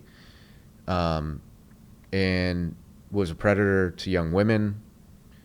So a person like that, was he taking advantage of anybody and everybody he could by trying to manipulate even an intelligence agency like Mossad or our own law enforcement or anybody? It's definitely possible. I don't think in the way that it's kind of implied in the online stories where he was being used as some sort of agent provocateur of some sort or something like this.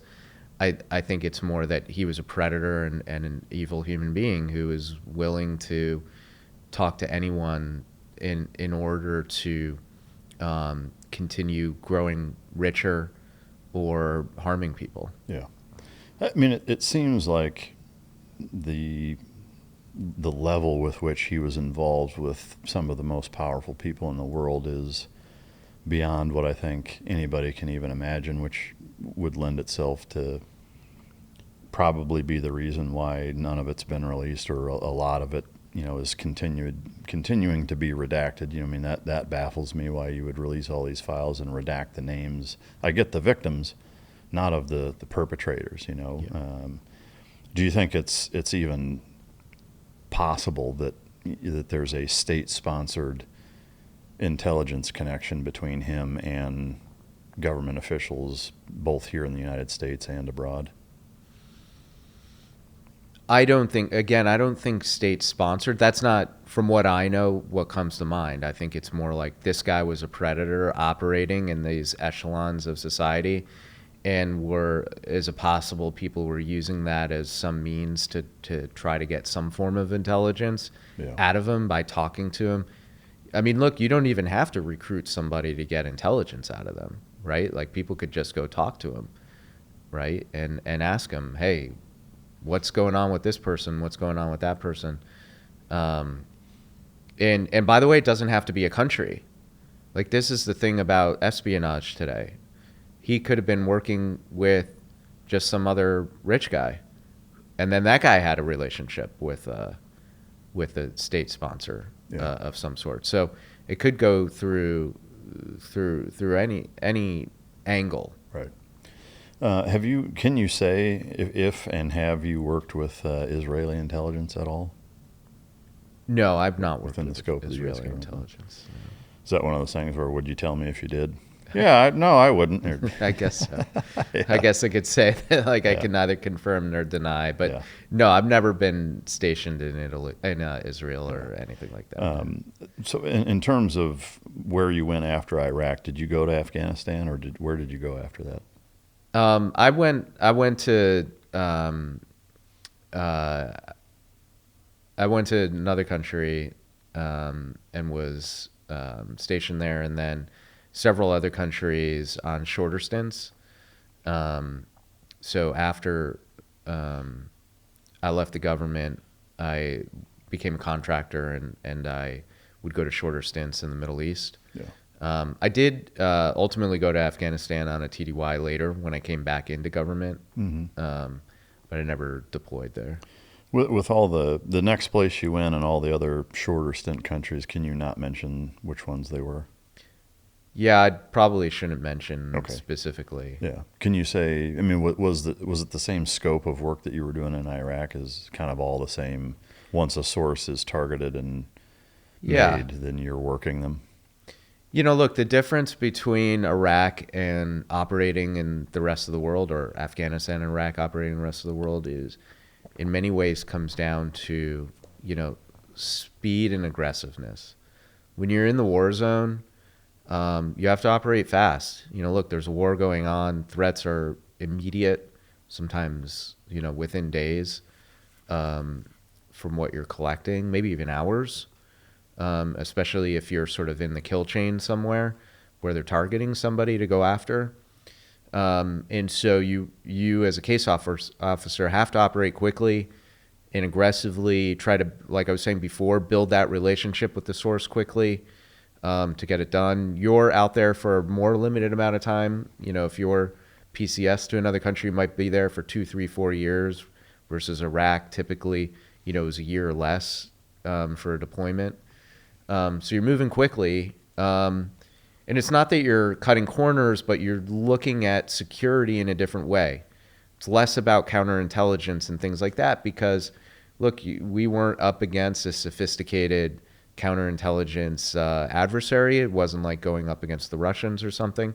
You're dealing with non-state groups, with terrorist organizations, insurgent organizations, and you're more worried about physical security and things like that. So that, again, leads to a different kind of operation. When you go back to the real world and you're in a country, and now you may have to deal with counterintelligence in a real way.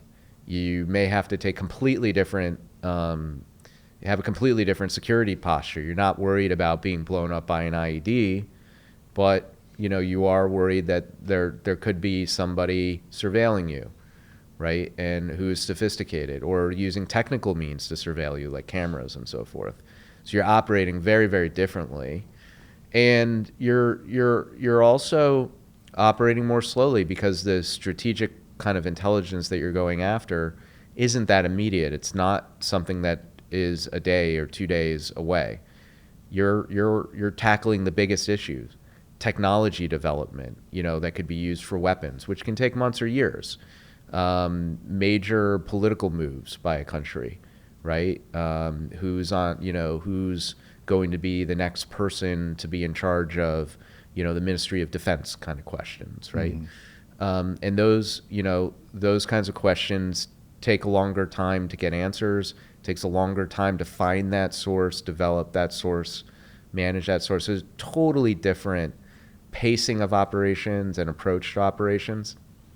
And for a lot of us when our first experience was like a war zone, it was kind of a come down. It's like you're coming off this adrenaline. This is sort of what you assumed, this job was all about. And now you're in it's like hit the brakes and you're doing a completely different job. Yeah. I know you can't mention where you're at or who in particular maybe you were dealing with. Were there some close calls with counter-espionage and, instances where you knew you were being surveilled, et cetera? And again, I know you have to be very careful in terms of saying what was happening and how you countered it and whatever, but for the sake of kind of the juicy details of a good story that way, are there any instances you can share that the experiences you had with stuff like that? Well, again, here's the funny thing about real life espionage versus like the movie form of espionage.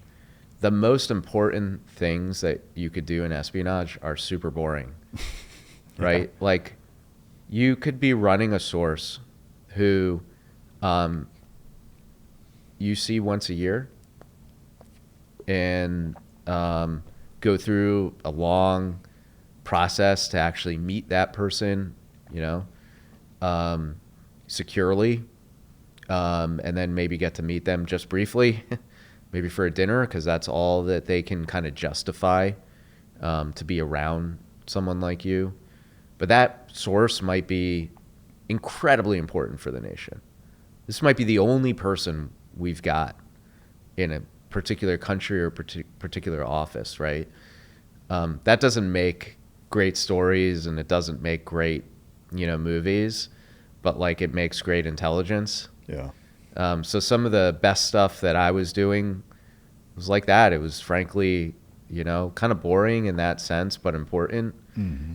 In intelligence, when something gets exciting, it means something's gone wrong. Yeah. Like you haven't done your job well. Yeah. Right? Or they've done their, the bad guys have done their job better than we've done it. So that's sort of the irony of this field. Mm-hmm. for a lot of people who get into it. In the war zones, it's a little more exciting just because things can go wrong. You're meeting a source and a bomb goes off or something like that, or right. you get stopped at a checkpoint. You get a little nervous. Mm-hmm. But in the real world, you try to keep it boring. Were there ever instances where you knew you got completely burned, or close calls wise, in any of the other countries that you operated in? Not that I know of, but here's the thing. I mean, you can get burned and not know, and that this is the innate paranoia of that job, is like you never know. Yeah. If they might keep it from you, right. Might see that you've done something and not let on. We do that. Right. They'll do that and collect information. It's kind of similar to law enforcement as well, where you might let someone commit a crime in order to use that later, or maybe you're going after bigger fish to fry kind of situation. Mm-hmm. And so I don't know. I certainly was never rolled up. Yeah. You can see, if you look back at American news, you'll see guys who got rolled up. Like, that's the fear. Mm-hmm. When you're training, you're like, whatever happens, I don't want to be that guy. Yeah. But also, a lot of times when people get rolled up, look, here's the thing. Like, you've got to take risk. If nobody was ever getting rolled up, that means you're not taking enough risk. You haven't pushed the envelope. It's hard. Collecting intelligence is hard. Recruiting sources is hard, and because the adversary is trying to get you to not do it. Mm-hmm. Right? And so you've got to sometimes push the envelope, and sometimes you do that on purpose, and you hit that chalk line and you say, this might not work, but we got to try it. Right. And I think historically that's where we see sometimes, yeah. People get rolled up. Yeah. Were there instances in any of these assignments where a big, competent, state-sponsored counterintelligence or intelligence group that you knew that they were surveilling you? Yeah, I don't want to get into like the specific. I know you can't say who, but just a yes or no. Like, yeah, I know I was, or no, I wasn't. Not that you know of, or you'd rather not even say that. Well, I certainly never had a case in which I was performing an operation and knew that I was being surveilled, and so I did an unsecure operation. Yeah. In terms of kind of the tradecraft as it relates to your kit going overseas, I've had a few other guys with similar backgrounds on that. We've talked about it a little bit. I'm just curious if it's any different for you. Kind of similarly, it was less exciting than you would have expected. It's like you can't bring any guns. It's like it's very scrubbed intentionally, the whole kind of gray man thing. But any tradecraft cool things that you ever were able to employ or bring with you, or was it kind of that same thing where it was pretty benign? Yeah, it's another wake-up call of like real life versus the movies. I never had the cue like, here's all the crazy stuff. There is technical collection, right? There are people, science and technology officers, who go and collect using various sensors and so forth that are pretty cool, and that's a whole job field, and those guys are amazing. Not what I did, We were operating pretty low tech Yeah. You know, typical, you know, I joke, but there's some truth to it. Technology for your typical case officer is, you know, a glass of vodka and maybe a piece of chalk, right? Like you can use the chalk to make your comms plan and tell somebody when to meet, and you can try to, you know, buy a drink for your source. But like, that's when it's done best.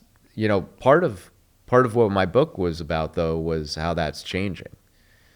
Because even when I was operating, you know, 15, 20 years ago,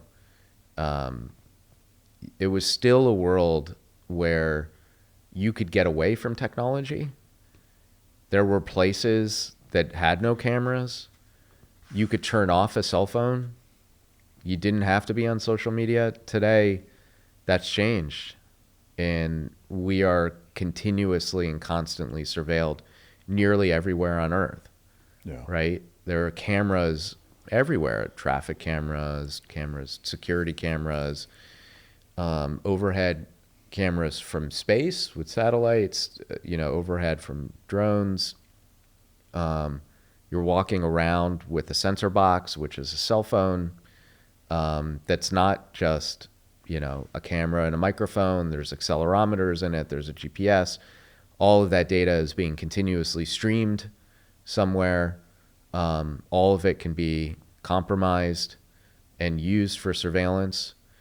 So that world where somebody might surveil you and literally physically follow you down a street, that's the world like I learned to operate in, is kind of ending. And where surveillance now is ubiquitous, there's this term UTS, ubiquitous technical surveillance, which kind of describes that world. And by the way, that's not just a world for case officers, that's for all of us. We all live in this world now. And to adapt to that world does take new technology. Is the kind of obvious assumption of it would highlight the importance of disguise more, or is that with the facial recognition stuff, even being able to burn through that realistic to where even disguise isn't something that we're kind of going back to? I would think about it like this. When you're being surveilled all the time, when do you even put on the disguise, right? Because you've got the phone the whole time and it's got GPS coordinates. And it's like, yeah, could you turn off your phone? Yeah, but then that's a sign. Like, who of us turns off our phones, right? Yeah, I guess just thinking of it, and forgive my ignorance on it, like let's say you enter a foreign country, you have a very elaborate costume / mask. You go into a hotel, you leave your phone there. Maybe you have a different one. You have a scrubbed one or a completely different network SIM, etc. Put everything on in the room, leave your existing phone there, leave. Like, is that a realistic, or is that movie bullshit? Well, even then, there was I wrote about it in the book a little bit. There was this case where Mossad assassinated a Palestinian who had killed Israelis in Dubai. This is like 15 years ago, 20 years ago. This isn't even today. And they were able to track after the fact these guys who had their cell phones off, but they tracked them into the hotel room and out of it, and cameras as all the way from them off the plane into this hotel room back onto the plane, right? And so, yeah, you could leave your phone there, but there's a camera in that hallway, right? And you can sort of always be tracked. And if you have one phone, you have another phone, I can tie those two phones together, right? People get really clever with this stuff. There are techniques to deal with UTS, and that is sort of where we get into the world of sources and methods that I can't talk about, but what it's meant is tradecraft, which is the term, in intelligence for these techniques for actually collecting intelligence and running ops. A whole new set of tradecraft had to be developed and is being developed to deal with this ubiquitous technical surveillance world. In terms of our competition, outside of the United States, what's your opinion on who has the very best or most competent intelligence service globally? Well, America does for sure. You can say that objectively. Objectively, Yeah. I mean, we have the best, in my view, the best training, most experience. I mean, we've been fighting wars and doing this for years. Just the sheer amount of experience within the cadre of people who do these jobs. We have the most money, the best technology, right? We've developed the best tradecraft.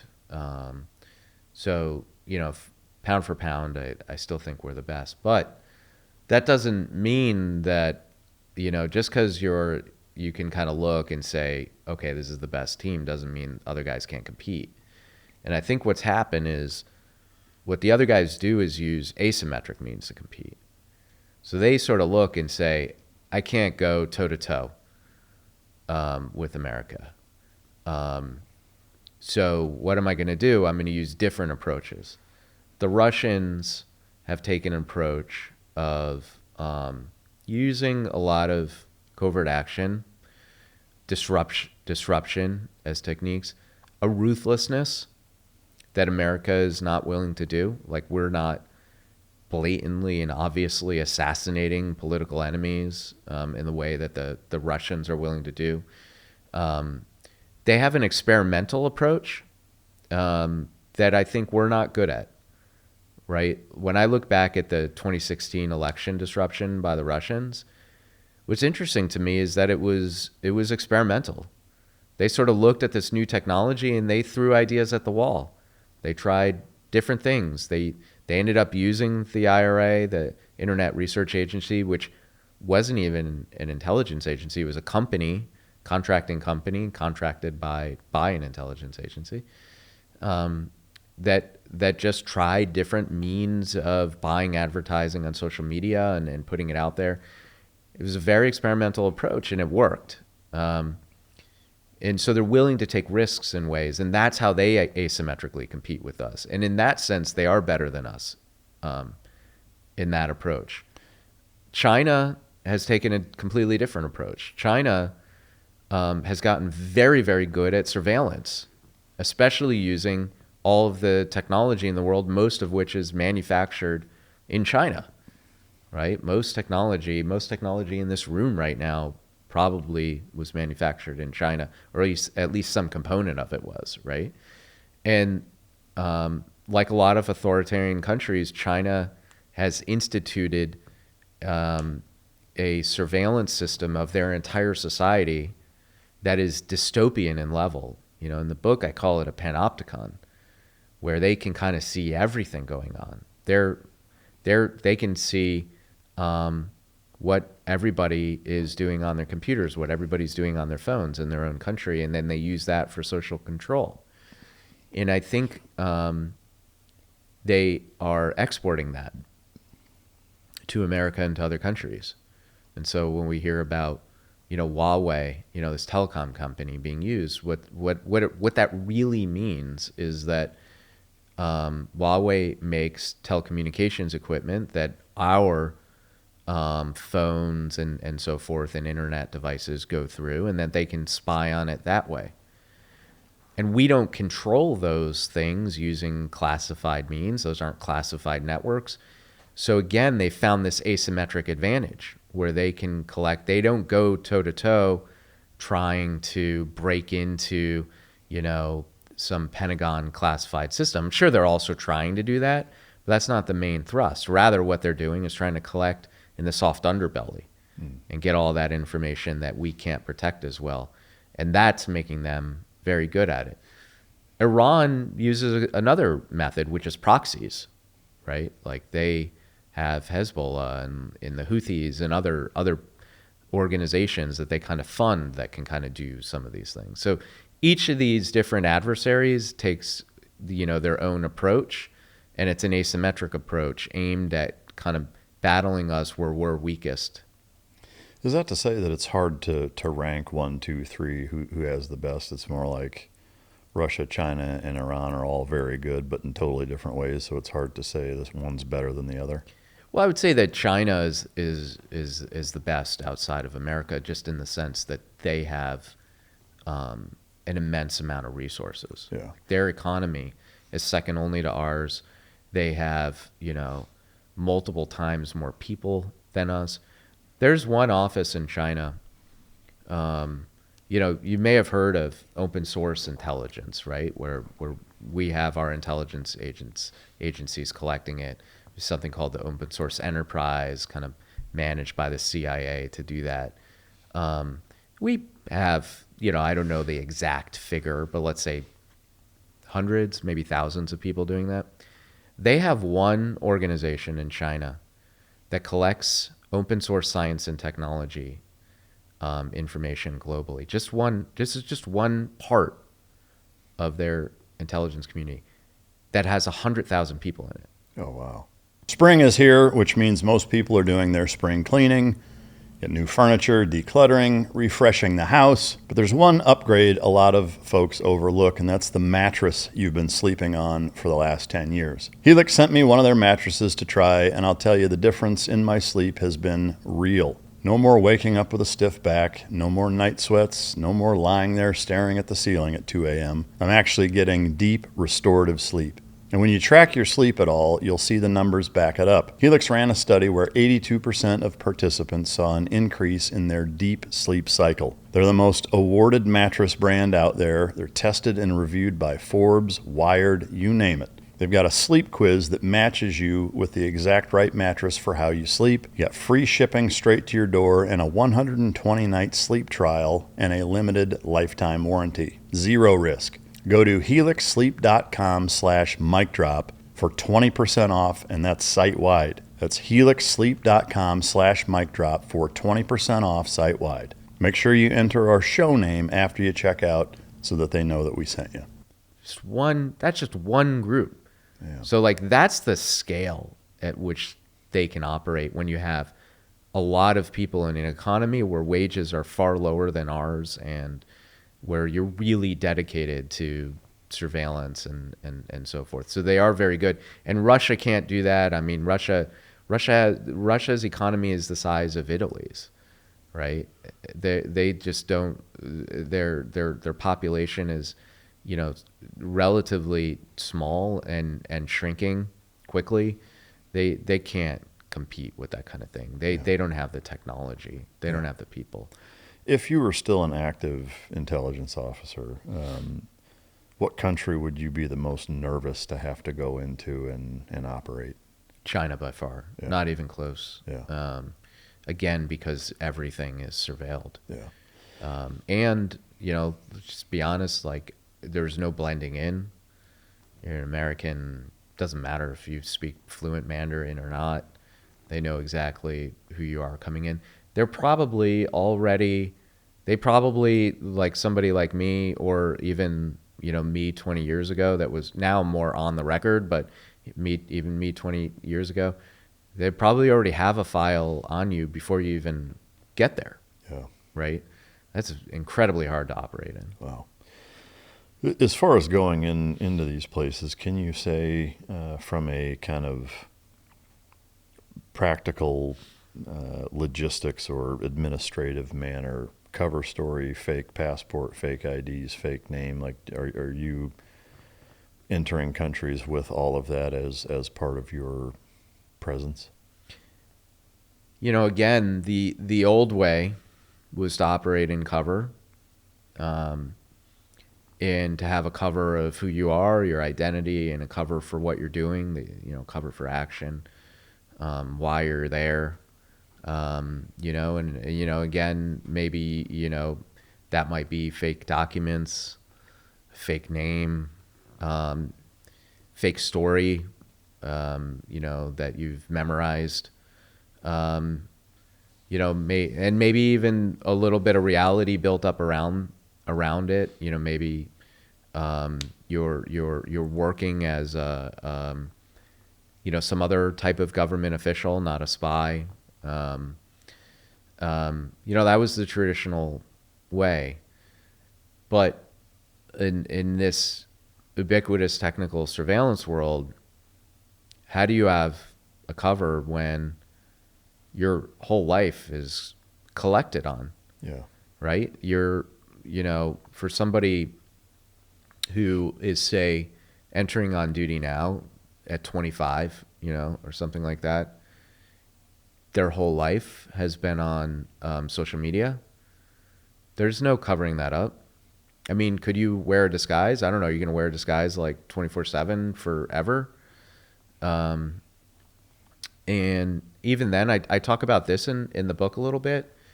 There's a whole field of genetic espionage now where DNA information is collected. 23andMe, one of these companies where you get your genetic information, their records were hacked. Most companies doing genetic testing offshored that to have that genetic testing done in China because, like everything else, it was cheaper. So it's likely, in my view, that your genetic information was there. So even if you were to wear, say, a mask of some sort, can you cover up all your DNA? And just to put it in perspective of, how do you know that they're really thinking this way? Well, when Xi, the head of China, went to meet with Biden in San Francisco a few years back, they met across the table from each other. And when the meeting was over and Xi got up, his guys swooped in and wiped off with bleach everything that he had touched. Wow. I didn't know that. Yeah. No and shit. we watched it happen. Like that's how they're thinking. Yeah. Right. And by the way, that information, it's not just useful because, say, imagine again, a case officer, I'm going into another country, and you found my genetic information, just like CSI, like on the, like we see on TV. But also maybe you're looking at it and you're able to look at that genetic information, figure out maybe I have a disease that you could use to, or a mental illness or something that you could use to bribe me or blackmail me in some way, right? Or to profile me, like this person has these genes that would make them, right? Like that's the world of espionage we're in now. Yeah. Yeah, it's just light years ahead of what it was even 20 years ago. Yeah. Matt, that's both terrifying and fascinating at the same time. Kind of along those same lines with the cover story, what you're bringing into it, how particular is the agency as far as directions with both lifestyle, like do under no circumstances get romantically involved with anyone ever? Like, are there hard and fast rules like that? Like, don't drink if you're in a situation where, and I know this is probably more on the movie line, but like you find yourself in a situation like undercover cops are like, hey, do these drugs so I know you're not a cop, or, just any of those types of glorified movie scenes. But like, is there very intentional direction that way that you're given before you go over there as to what to do and what not to do, right and left flank wise? A couple of different answers. So one is a baseline. Everybody who's an intelligence officer has a clearance. And when you have a security clearance, you have to have a huge amount of integrity in your life. And there are a lot of things you can't do, right? Because the nation is entrusting you with secrets, and we don't want those secrets to get out. And so you can't do drugs. You can't have, a drinking problem.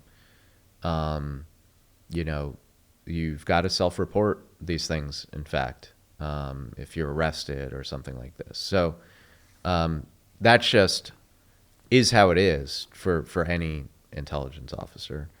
So you're not doing those things. So even in a real world scenario, though, where like your life may be on the line, and I know it's kind of a stretch, but you find yourself in a warehouse in a meet or something, and there's a bunch of guys in there that say, hey, we're all doing this, you better do it too, or we're going to put a bullet in your head or whatever. I mean, not that that's very realistic and maybe too Hollywood-esque, but Yeah. In that scenario, you're not supposed to do it. If you do, you self-report. Well, look, I mean, if you're in a scenario where if you don't do something, you're going to die, in my view, the choice is pretty straightforward. And again, I think when you're an intelligence officer, when you're doing operations, your goal is to like never get into that scenario, right? Like Right. that means like things have gone terribly, terribly wrong. You're trying to control the situation. You're trying to pre-plan it, and you have like not just plan B, you have plan like C, D, E, and F, like that you've just thought through. And actually, what intelligence officers do is we'll sit around the water cooler and like role play out different things that may happen, and be like, well, what if he says this? What if he does that? And like kind of play it through, and that's sort of how they teach you to do it, and it works. And so hopefully that never gets to that point. And if you're in a but obviously if you're in a position to not like if you're going to die and you have to do something, sure, like it's hard for me, but maybe more relevant, I actually sometimes think about like undercover officers in law enforcement who are more like that. The thing is like in a case officer, you're not the person doing it. My job is to recruit the person doing it, right? When you're an undercover law enforcement officer, you're the guy doing it. That movie, The Departed, Jack Nicholson and DiCaprio and stuff. Like I like to point to that movie. That's in America. Like that's in Boston, in South Boston. Look how hard it is to infiltrate that, right? And those are all Americans. You walk around, you and I could go walk around there, but like I think South Boston is gentrified since then. But like, we could go to any neighborhood in America and be like, I'm American, but they're going to be like, who the hell are you? Like, they're never going to trust you. Well, imagine that, but in Afghanistan or China, there's no possible way I'm going in to do that. That's what case officers do, is we try to find somebody from there. Right. Yeah. And pick that guy off and recruit him to be in there. So hopefully that person's taking the risk, and my job is to prepare that person so they don't get into that security problem as well. I want them to do it safely too, right? Because I don't want them to die.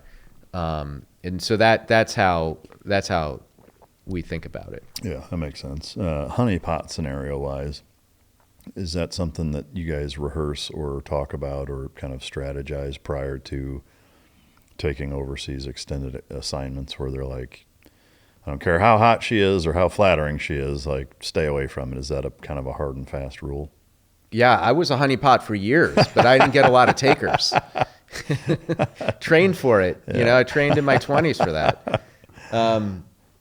No, look, I think we absolutely, you want to have operational security. You want to have OPSEC when you're in any foreign country, and that people are trying to collect on you as well as you are trying to collect on them, and they would love nothing more than to get some compromat, is the Russian word, some compromising material on you, or even better, like you say, to have like a honeypot that could get information from you. And so you're definitely on the lookout for those things. Yeah. Those types of operations, I think, are used more against like non-case officers in the right, who don't see it coming.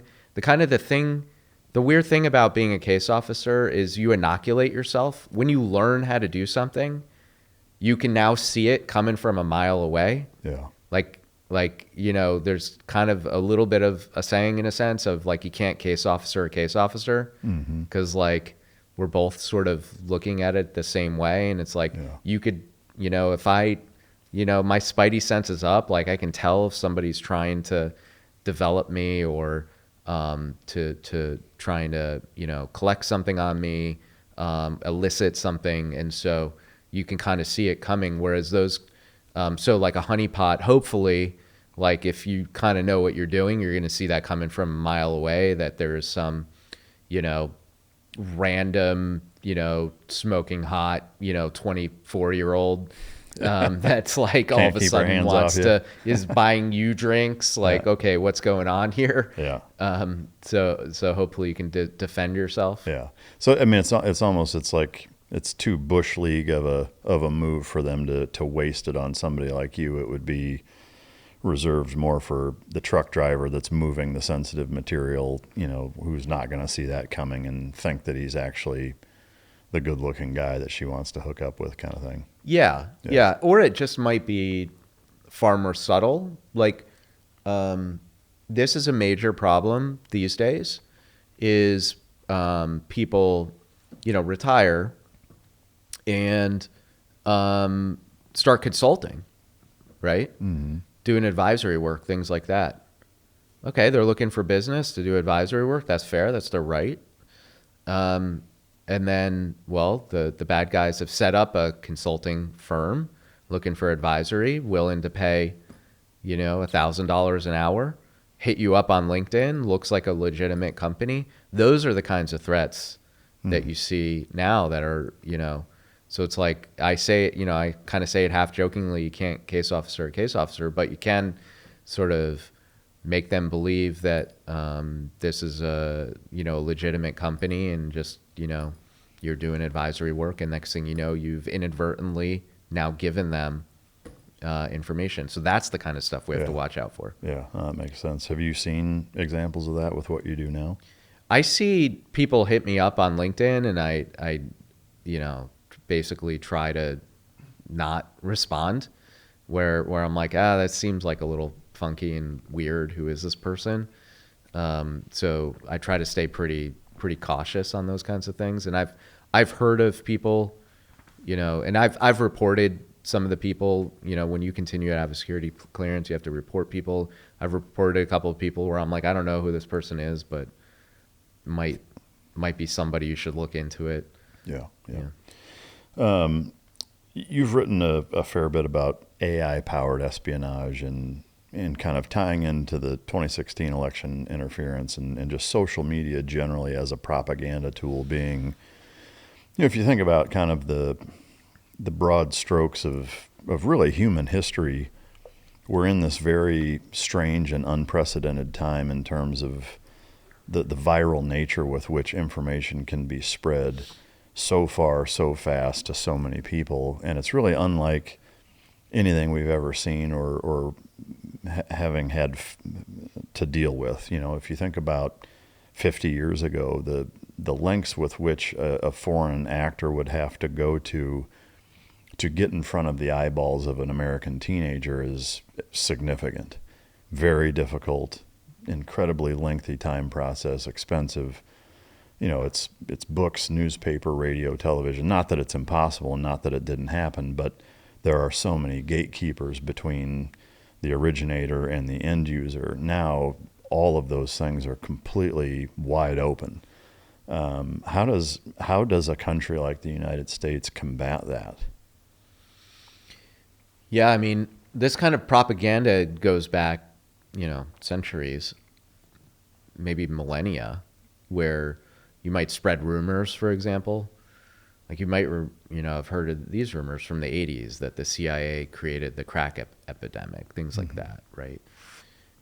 Those were Soviet-created rumors, meant to, undermine the nation. But like to your point, it was hard to spread that. It was like a blunt instrument.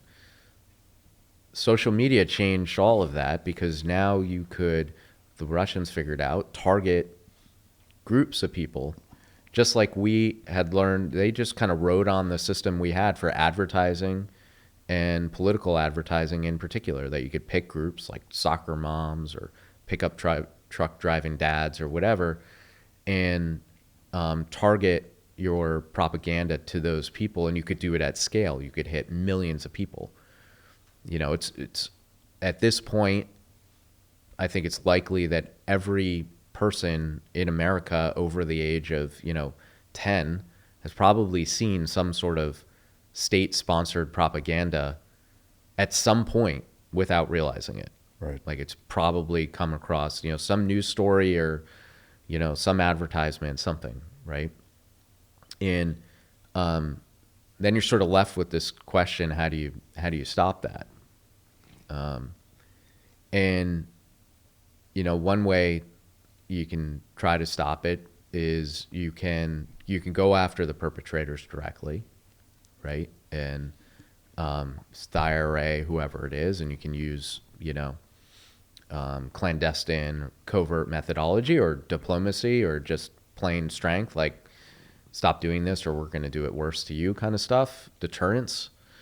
Another way to go about it is to warn people about it. And the Counter Foreign Malign Influence Center was an attempt to do this.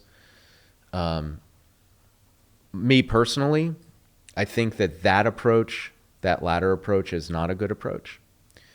And the reason is I don't think we want the federal government to be the arbiter of information for the American people.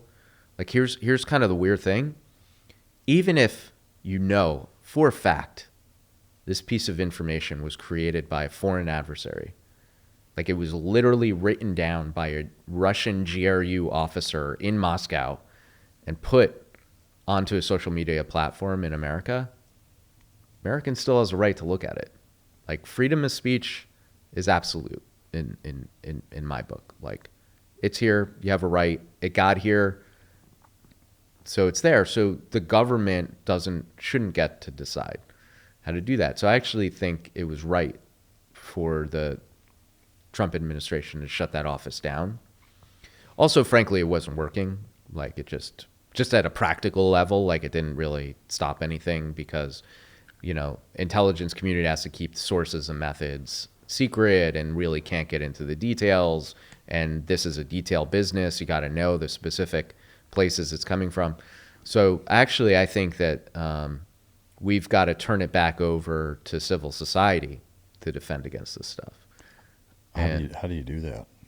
Well, some people would turn to companies and, so, you would have like X has community notes and things like that. But I think companies are actually even worse in a sense because companies a company is just a profit-making enterprise. It's not there. It doesn't care, about whether this information is harmful or not. And we've seen that play out, Even the best intentions of executives at social media companies, the reality is they've let this stuff come through. And so I think we need to go directly to the American people, to civil society, and teach everyone in this country how to deal with disinformation. And the way I would put it is to think like an intelligence officer. To understand that behind any piece of information, there might be an adversary, there might be a bad guy. It's not just about that there's error or you hear the word hallucination with like AI or, just bad reporting, that there might actually be somebody there who's a criminal in essence, trying to do something bad with that information. That's the first step, right? And we do this, right? We do this with crime. We teach our kids like, hey, don't leave your bike out overnight, like on the sidewalk, somebody might walk away with it, right? Like we teach people that there are bad people in the world, but we need to do this for information. And we need to give the tools to then, okay, well, what do you do when that's the case? Because we can't just like not believe anything. You got to believe something. So how do you do that? Well, there are tools developed by intelligence officers to do this, and they're not rocket science. It's, first of all, intelligence officers never trust a single source, just never. Doesn't matter how much I trust my source, even if I'm the one who recruited him. I'm always going to go look at another source and compare, right? And, that's called triangulation, and you can do the same thing. Maybe you read the New York Times, maybe you read Newsmax. It doesn't matter.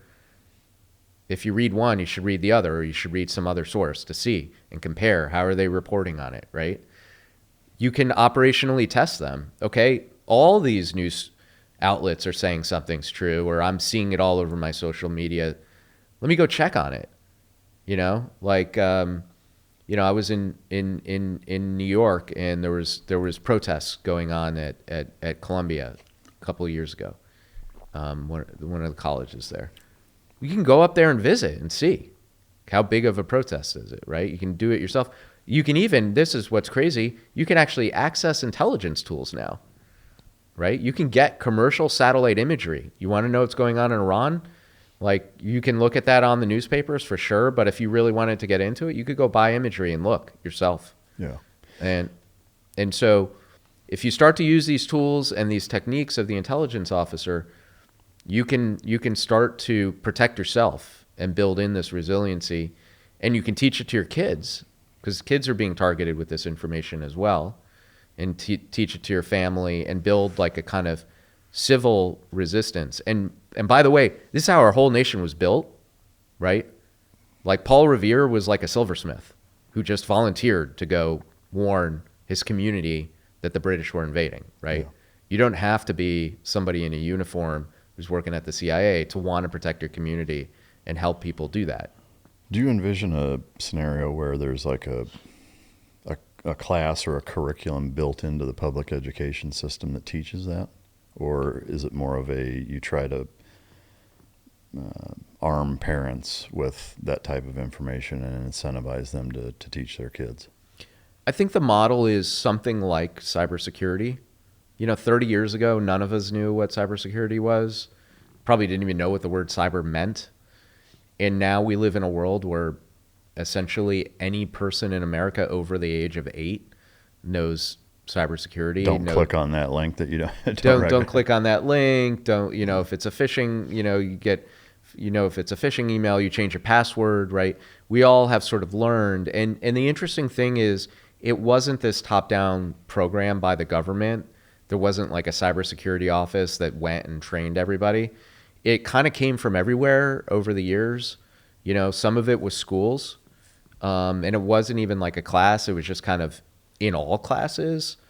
Some of it came at work, either for insurance reasons or just companies didn't want to lose IP. Some of it came from the government warning, but actually that was kind of the minority, was coming from the government directly. A lot of it is families teaching their kids, like you buy your kid an iPad, you're like, hey, you need to do the password. I think it needs to be something like that, where it's sort of bottom up. And like, I do think it should be taught in schools, but it doesn't even have to be a class. I think teachers already teach critical thinking. They already teach. Which schools do they do that in? Because I'm not aware of it anymore. Well, they're teaching some. I laugh as well. Like, I wish they were doing more, but they're saying like, hey, like at my son's school, like they're telling them, hey, when you go research something for this paper, you got to see if it's true. Read the source, make sure you didn't get, bad information. I think the switch is not only to make sure it's true because it was a bad article, but also make sure that there's not some disinformation, that there's not a bad person, especially when it's like maybe a political issue, something like that. And it's just that switch and making teachers aware of that. And some are aware, but most are not. Some of it is just broadcasting to parents that this is an issue for themselves and their kids, right? And just letting them know. The TikTok debate is like a great example in where, frankly, I think we got it wrong in the debate. The debate became about how TikTok might be collecting information and data from its users, including minors, which it was. I mean, it is known that ByteDance was doing this and sending minors information back to China illegally. The Department of Justice sued them for this. But that wasn't actually the main problem with TikTok. The main problem with TikTok is that information was then being used to influence what Gen Z children and young people thought, right? And now when you look at it, you can look and, when you realize that, you can realize, oh, it's not just about me having cybersecurity to protect my data. It's me having this mental security to protect my views, right? And if we get those lessons out there to the population, I think that will really help. Is there any concern on your end that by kind of exposing the playbook in such a public and open source manner that there's an ability for the adversary to kind of reverse engineer and understand, okay, well, they're warning about this, so we need to come at it from this different angle and, pivot and make the rules different to have it apply correctly. Well, they're 100% going to do that as is, right? Same thing happens with crime, right? Like cars didn't used to have door locks, and we got door locks, and then, then we got alarms, right? We're always... Then the club. Yeah. And I think the club's actually a great one to think about. The point of the club isn't that you couldn't steal a car with the club, right? The point of the club was that a thief would look and be like, well, I may as well just go to the next car because it's like going to be easier to break into than this one. Yeah. And so I think with things like this, it's like we can make it harder. We can extract cost, right? And we can push them off so that they say, well, I'll go try the next person. Yeah. A lot of cybersecurity is that. Yeah. It's just like, okay, this person has a hard password. I'm just going to go get somebody with an easy password. Yeah. This person doesn't believe phishing emails. One reason, for example, why you've probably heard of these scams, like these Nigerian prince scams, and they're so weird, right? Yeah. There's actually a reason that they're weird and like don't make sense. Most dress shirts make you choose look polished or feel comfortable. Mizzen Main is the first shirt that I've worn that actually does both. And it does without ironing, steaming, or dry cleaning. They sent me some shirts to try out and to give my honest take. And look, as a guy who spent years in the teams where comfort and function aren't exactly optional, I have zero patience for clothes that don't perform. These things are stretchy, lightweight, moisture wicking, wrinkle resistant, and completely machine washable. You throw it on and you look sharp immediately. What I respect most, though, is that Mizzen Main is a veteran-led organization. They offer a year-round military discount and actively give back to veteran organizations. For me, that matters, and I hope that it matters to you too. These are the kinds of businesses that I think are worth supporting. Whether you're in the office, traveling, or out on the golf course, this is the kind of clothing that you invest in once and you can wear it for years. Right now, Mizzen Main is offering my listeners 20% off your first purchase at mizzenandmain.com with the promo code MikeDrop20. That's Mizzen, M-I-Z-Z-E-N, and Main, M-A-I-N.com, promo code MikeDrop20 for 20% off. And if you'd rather shop in person, you can find Mizzen Main stores in select states. They're purposely preying on only the most naive people. So basically, it's the gatekeeper that if that doesn't weird you out, then you're going to be really easy to manipulate, kind of thing. So I think by just teaching these basic skills, we kind of raise everyone's skill level. Will make it that much harder. And then you're right, like they will adapt, adversaries adapt, and then we will have to adapt again. Yeah, yeah. The term AI-powered espionage, how does that tie into what we're saying or talking about, or doesn't it? Is it a different angle? It's an extension and an evolution of this, and it's the single thing that I'm most worried about. Up until recently, you've got information on social media, and you've got advertising. That's a one-way street, right? Like, I'm going to show you like a propaganda video, something like that. You're going to believe something, get enraged, vote a certain way, whatever. AI is a two-way street, right? An AI can say something like, well, this political candidate believes that. And you can be skeptical. You can say, well, I don't know. And then the AI can then retort. It can come back and try to convince you. It can persuade you, right? It can do what somebody like me used to do as a case officer, try to persuade you over time to manipulate you into a view. And do you mean like by that, like say ChatGPT, if you're asking it things and it's interacting with you in this manner, that it steers you in a manner with which the developer wants you to be steered, and it's very specific to an agenda that way? Exactly. Yeah. And there were some studies, chilling studies that came out just this last December, where these researchers went and they took like political advertising. They tested it on people. Then they took, to see if they could get them to vote differently or see a political issue differently. Then they took these AI chat systems, like a chat. It wasn't ChatGPT, but something similar. Trained that AI to try to manipulate people into one view. What they found were that the AI systems were 4 times or more better at persuading people. And that's just a first attempt. These things are so much better and will be able to persuade people. And for all of us, like, I don't know about you, but for me, I don't even really like use Google anymore to search. I just sort of ask Same here. ChatGPT. And sometimes I'll look at the sources. It will, usually, if you use ChatGPT or Claude, I actually use Claude, but like it will give you the sources. Sometimes you look, sometimes you don't. It's very convincing. These systems are convincing. They're convincing because of the way they talk. They're convincing because it's just overwhelming amount of information. It sends you so many sources, right? It's very good at what they do. And so they will be persuasive. Now, here's the problem. It's one thing if they're kind of quote unquote neutral, but they're not, right? They're going to have some bias. Now, if they are controlled by an American company, okay, that's better. At least like there are other Americans, I guess that's sort of where we are. But what if they're controlled by a foreign country? So DeepSeek is a Chinese AI system.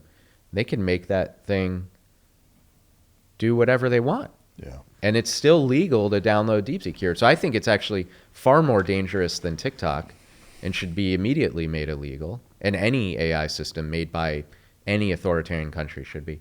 But even without doing that, you can still, in essence, kind of hack these systems to give you disinformation. And I'm gonna say a word that I learned recently during my research that is just an awful word to now have in our vocabulary, which is LLM grooming. Large language models, which are these like chat systems, grooming, where what they do is release huge amounts of information for the chat systems. So Russia, is running a program where they publish millions of propaganda stories. Those stories are not targeted at you and me reading them. They're specifically targeted at these AI systems to read. These AI systems read that propaganda, come to believe it, in essence. So when you ask it a question now, it's going to feed you that propaganda.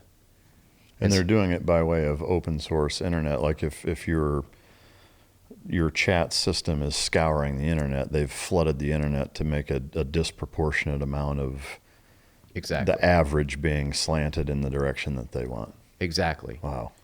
And so now you've got, now put it in the context of like 2016, right?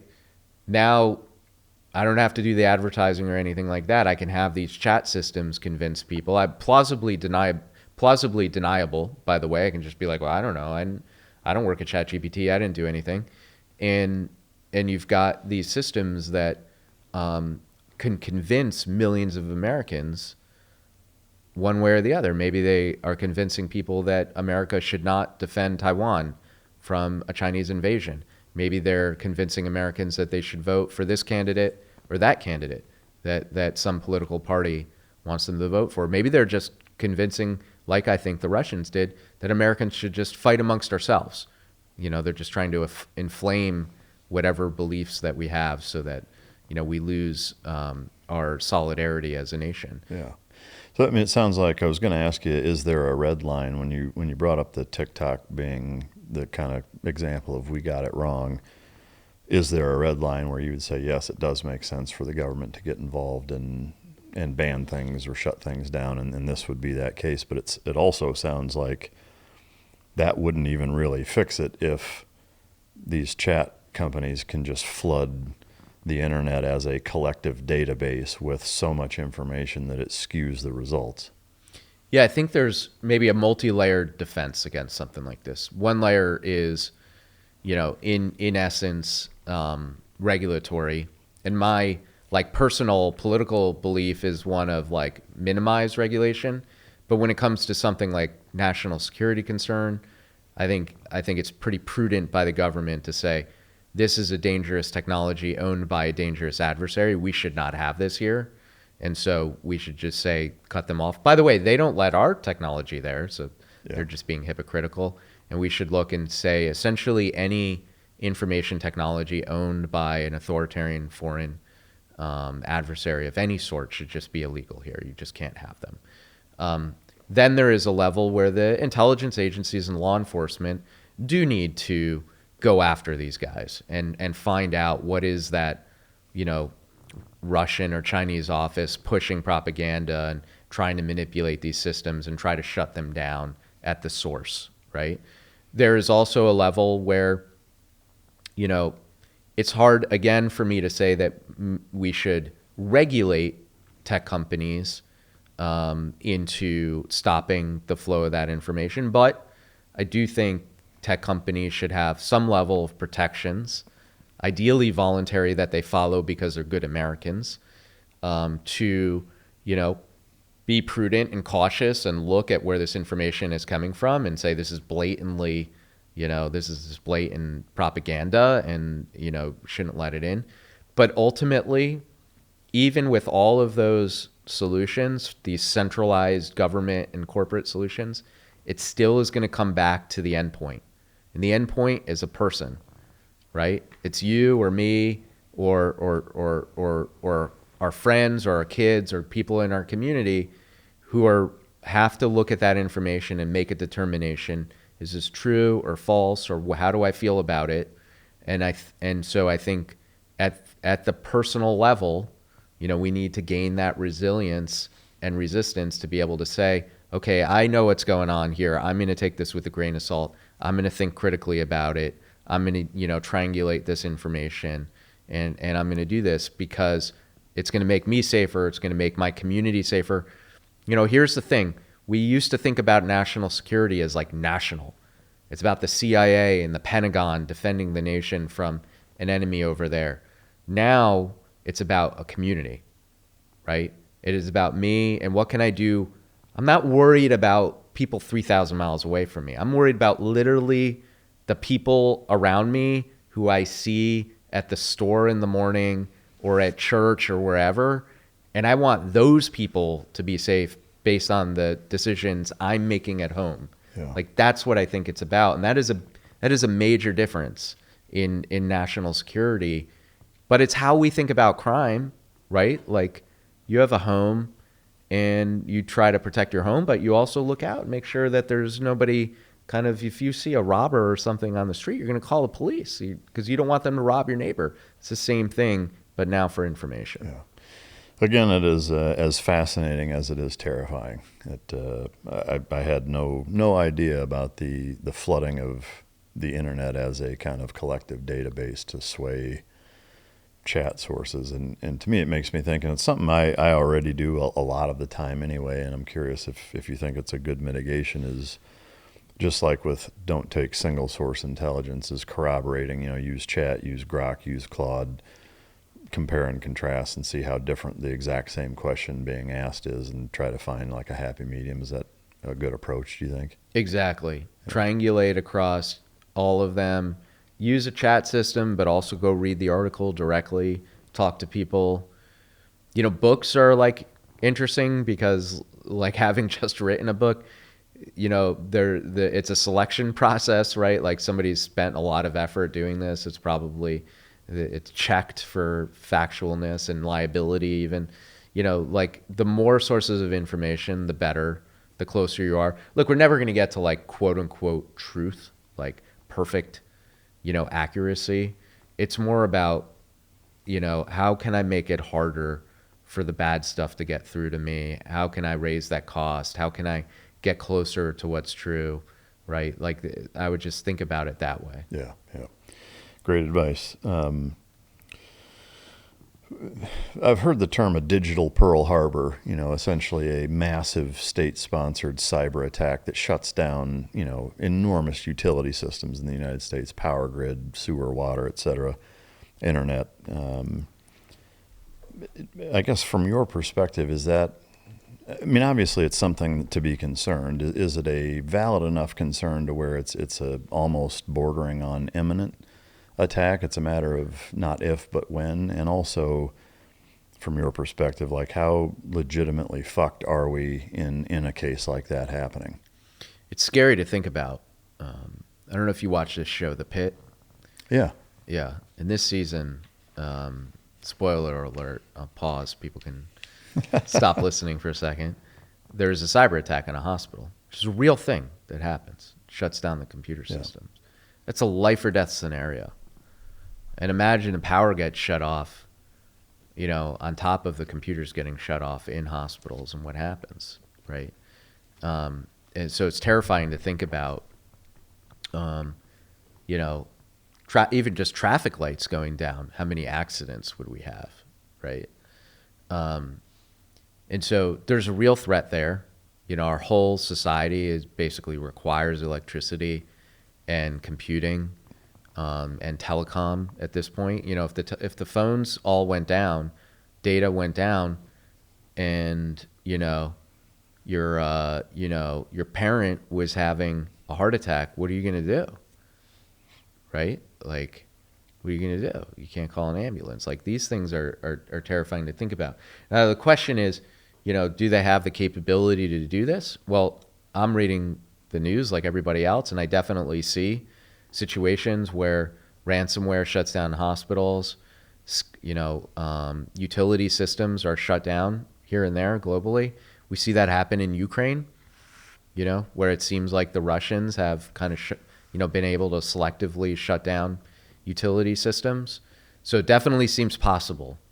And I don't think you have to extrapolate too far to think to yourself that the Chinese, who, by the way, have manufactured much of the equipment that these things are running on, have huge technical expertise, would be able to, and huge cybersecurity expertise, would be able to shut these things down, right? And so that would be the cyber Pearl Harbor, like you said. The question becomes, not if they can do it, but when and why might somebody do it? And to me, this is a question of real warfare deterrence. Like if somebody did this today, that is an act of war. Thousands, maybe hundreds of thousands, maybe even millions of Americans might die. That's it. We're going to war.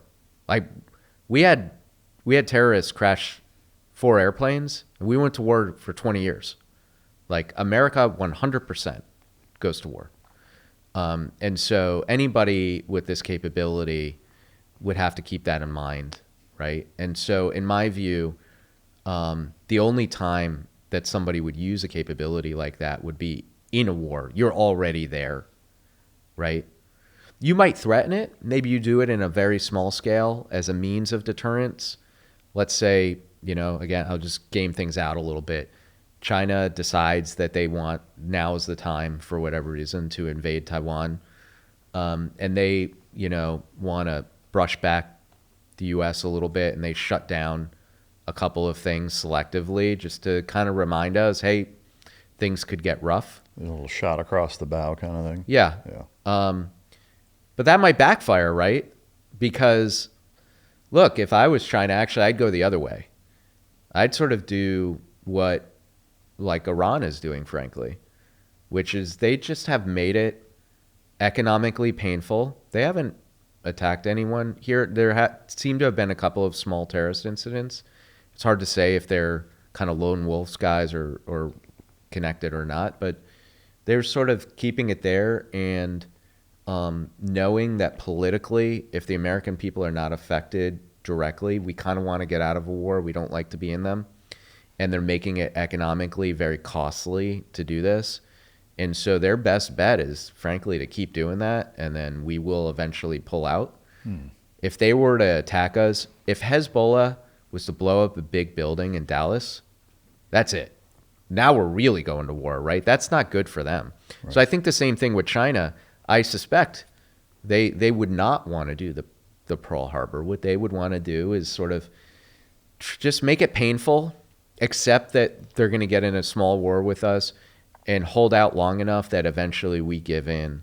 But if we did get in a real war with them, yeah, I think they would. If the gloves are off, we're fully fighting, yeah, it's going to come to the homeland, and it's going to be very rough. Yeah. And I don't know that it's going to be the dark ages.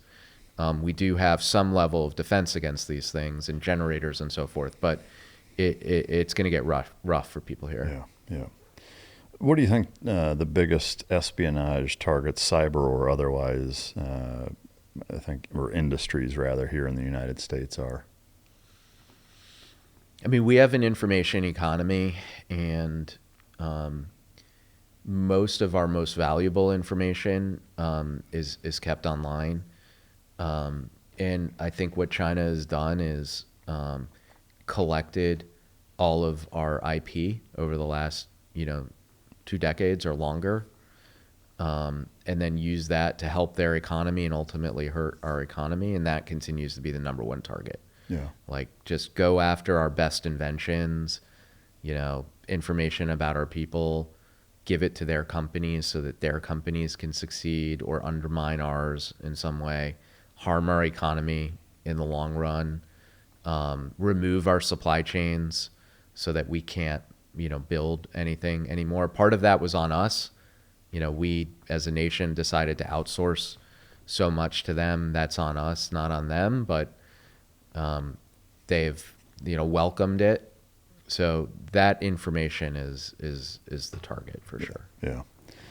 You've talked a fair bit already about kind of how your average everyday listener or citizen can better protect themselves through, corroboration, teaching kids and each other, looking out for communities. Is there anything that you would add, for anyone watching or listening? It's like, man, it's terrifying and it's overwhelming. I have no training in this. Like, what can I do to make myself a harder target?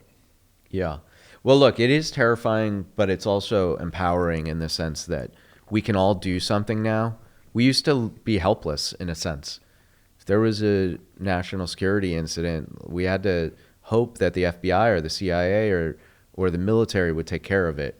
And now you can do something for yourself, right? Like and get it on is the rooftop with a sniper rifle? Is that the kind that is, Maybe. If they come to the shores, I think that will happen. And but no, I think, so you can, recognize the threat and defend yourself from it for disinformation. You can do it for the economy, by the way. I mean, we're in an economic competition with China that is, kind of equally life and death in many ways. We hear about like rare earths, which is, one of these things, like you hear about it in the news so much, like what is it? Look, they're minerals that we need to make electronics. Yeah, cell phones, but also CT machines and MRIs at hospitals, right? Like we don't have those minerals, hospitals stop functioning. We also need them to make weapons that we defend ourselves with, missiles and so forth. Hugely, hugely important. And, China controls most of that industry. And the same goes for many other industries. A lot of people don't realize this. Most plastics are now made in China.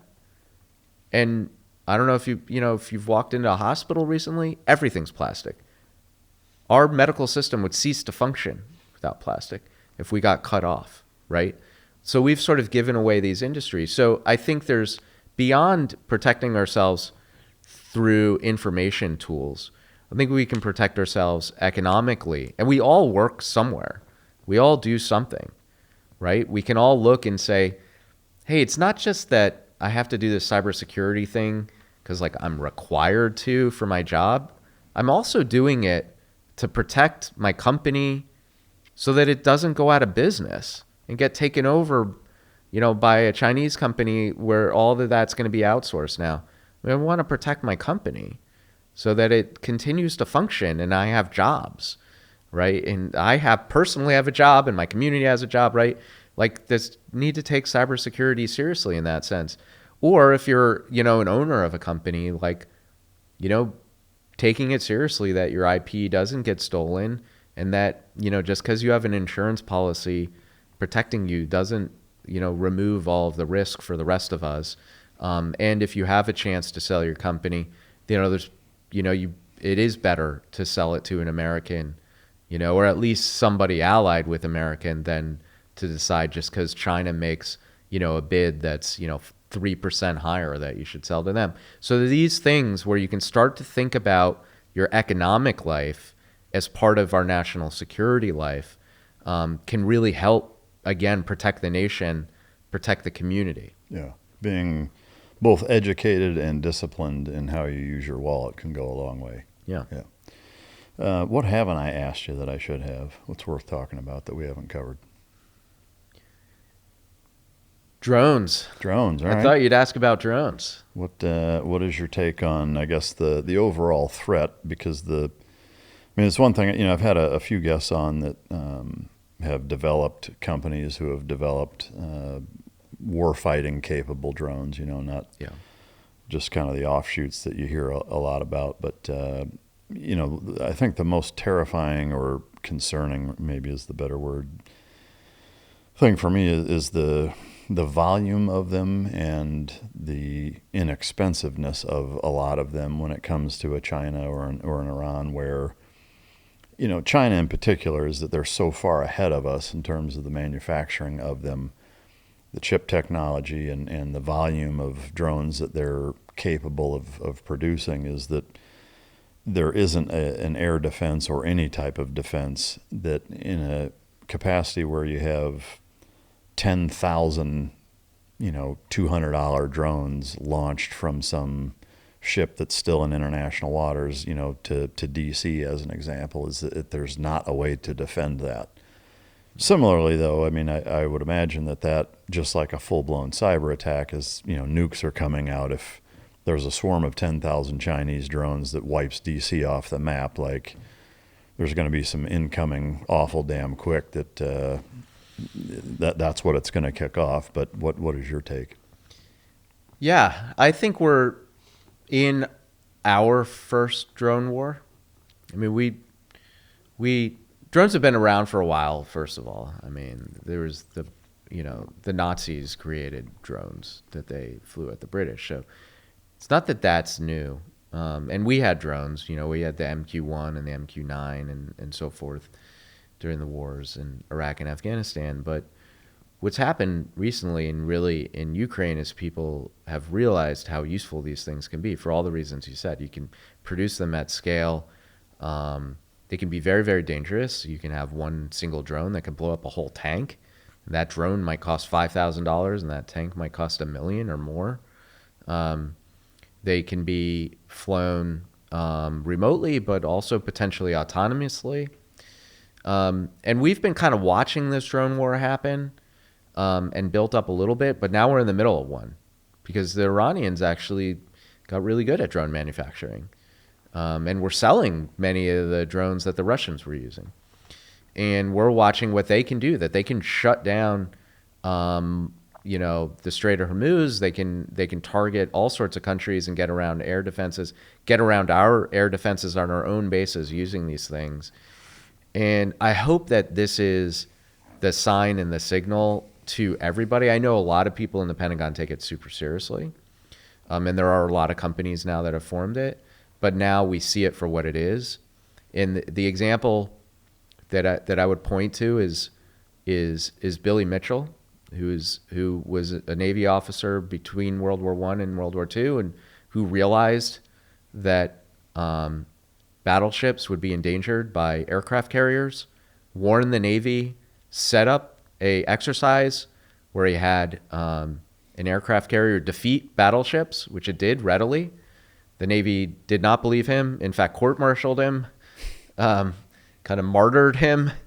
And then Pearl Harbor, we realized immediately, He was right. Game over. Battleships are done. And this is an aircraft carrier game, and it has been since then.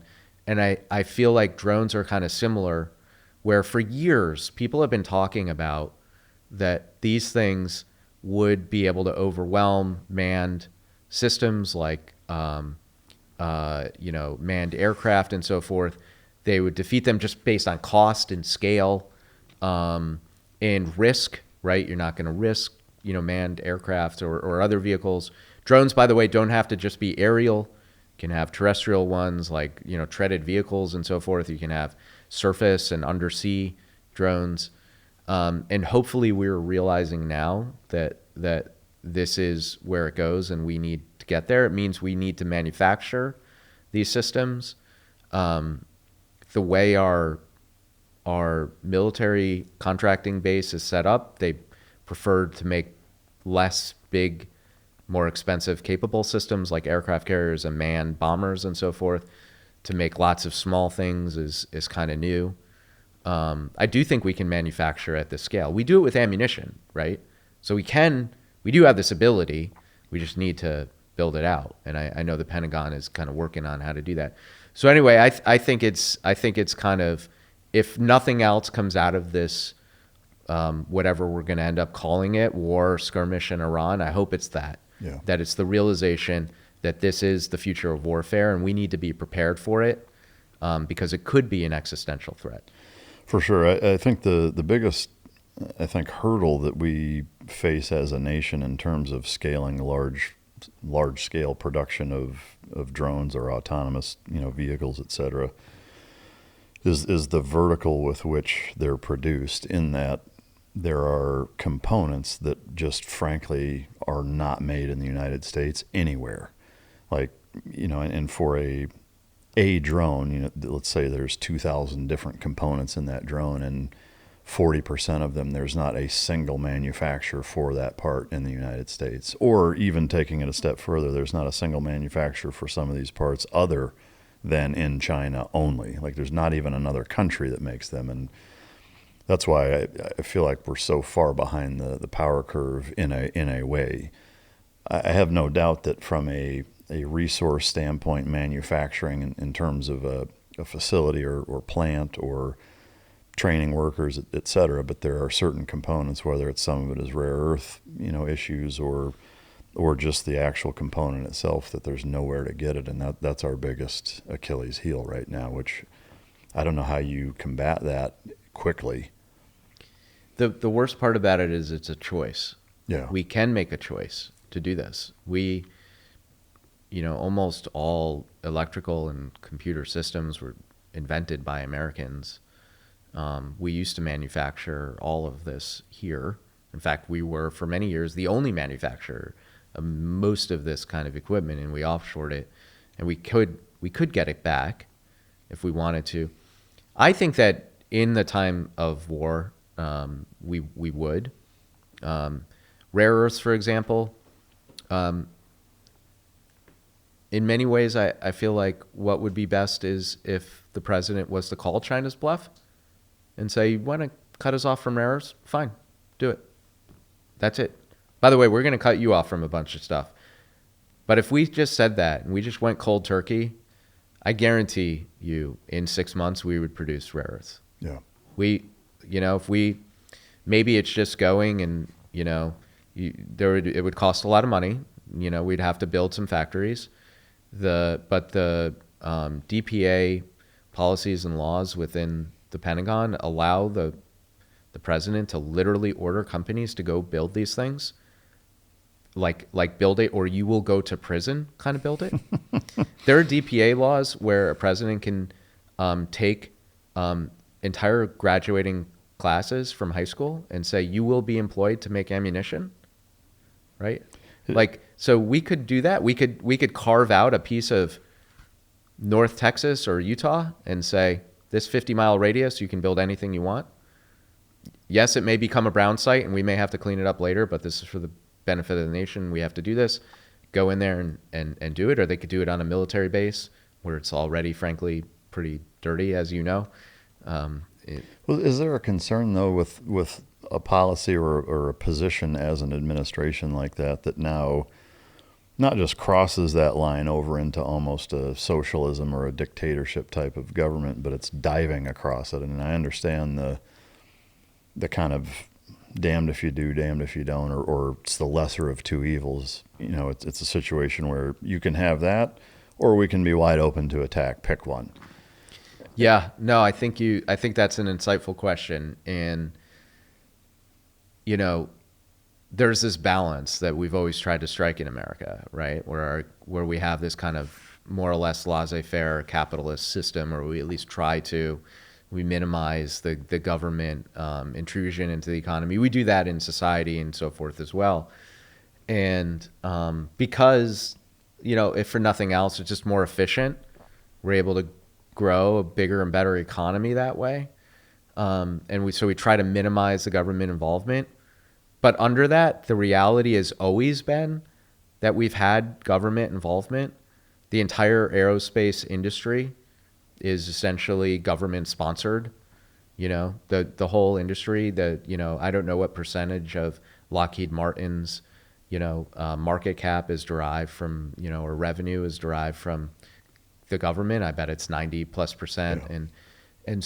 And even for companies like Microsoft or IBM, I think a huge percentage. So the government has always been involved for national security reasons. I don't think there's anything wrong with that. But just going back to the beginning of the conversation, we are becoming more economic nationalists because, what you mentioned before is a feature, not a bug. China, I think, actively tried to remove supply chains from America for economic reasons because they wanted to grow their economy, but also for national security reasons because they realized that it would weaken us. We would not be able to defend ourselves. And that would be a deterrent against war against them. And that is not where we want to be as a nation. Right. We want to be able to deter. Yeah. We want to be able to protect our way of life. And I would summarize it like this. The world has changed. It doesn't look like it because we haven't had a Pearl Harbor, but it's a boil the frog situation. The world has changed. The economy works in a different way now. National security works in a different way. Information works in a different way. And we do have to update what we're doing and how we do it in national security, in the economy, in intelligence. That's what my book is about. When I say it's a revolution in intelligence, I mean a revolution. Like not minor changes. I mean complete changes in how things are done to meet these new challenges. And that goes across the board. And we have to do that while at the same time balancing those things that make America special, the way our economy works, the way our rights and responsibilities as citizens work. We need to keep all that stuff that make us special, but also revolutionize how we're doing things in our economy, in our national security community, in order to protect people going forward.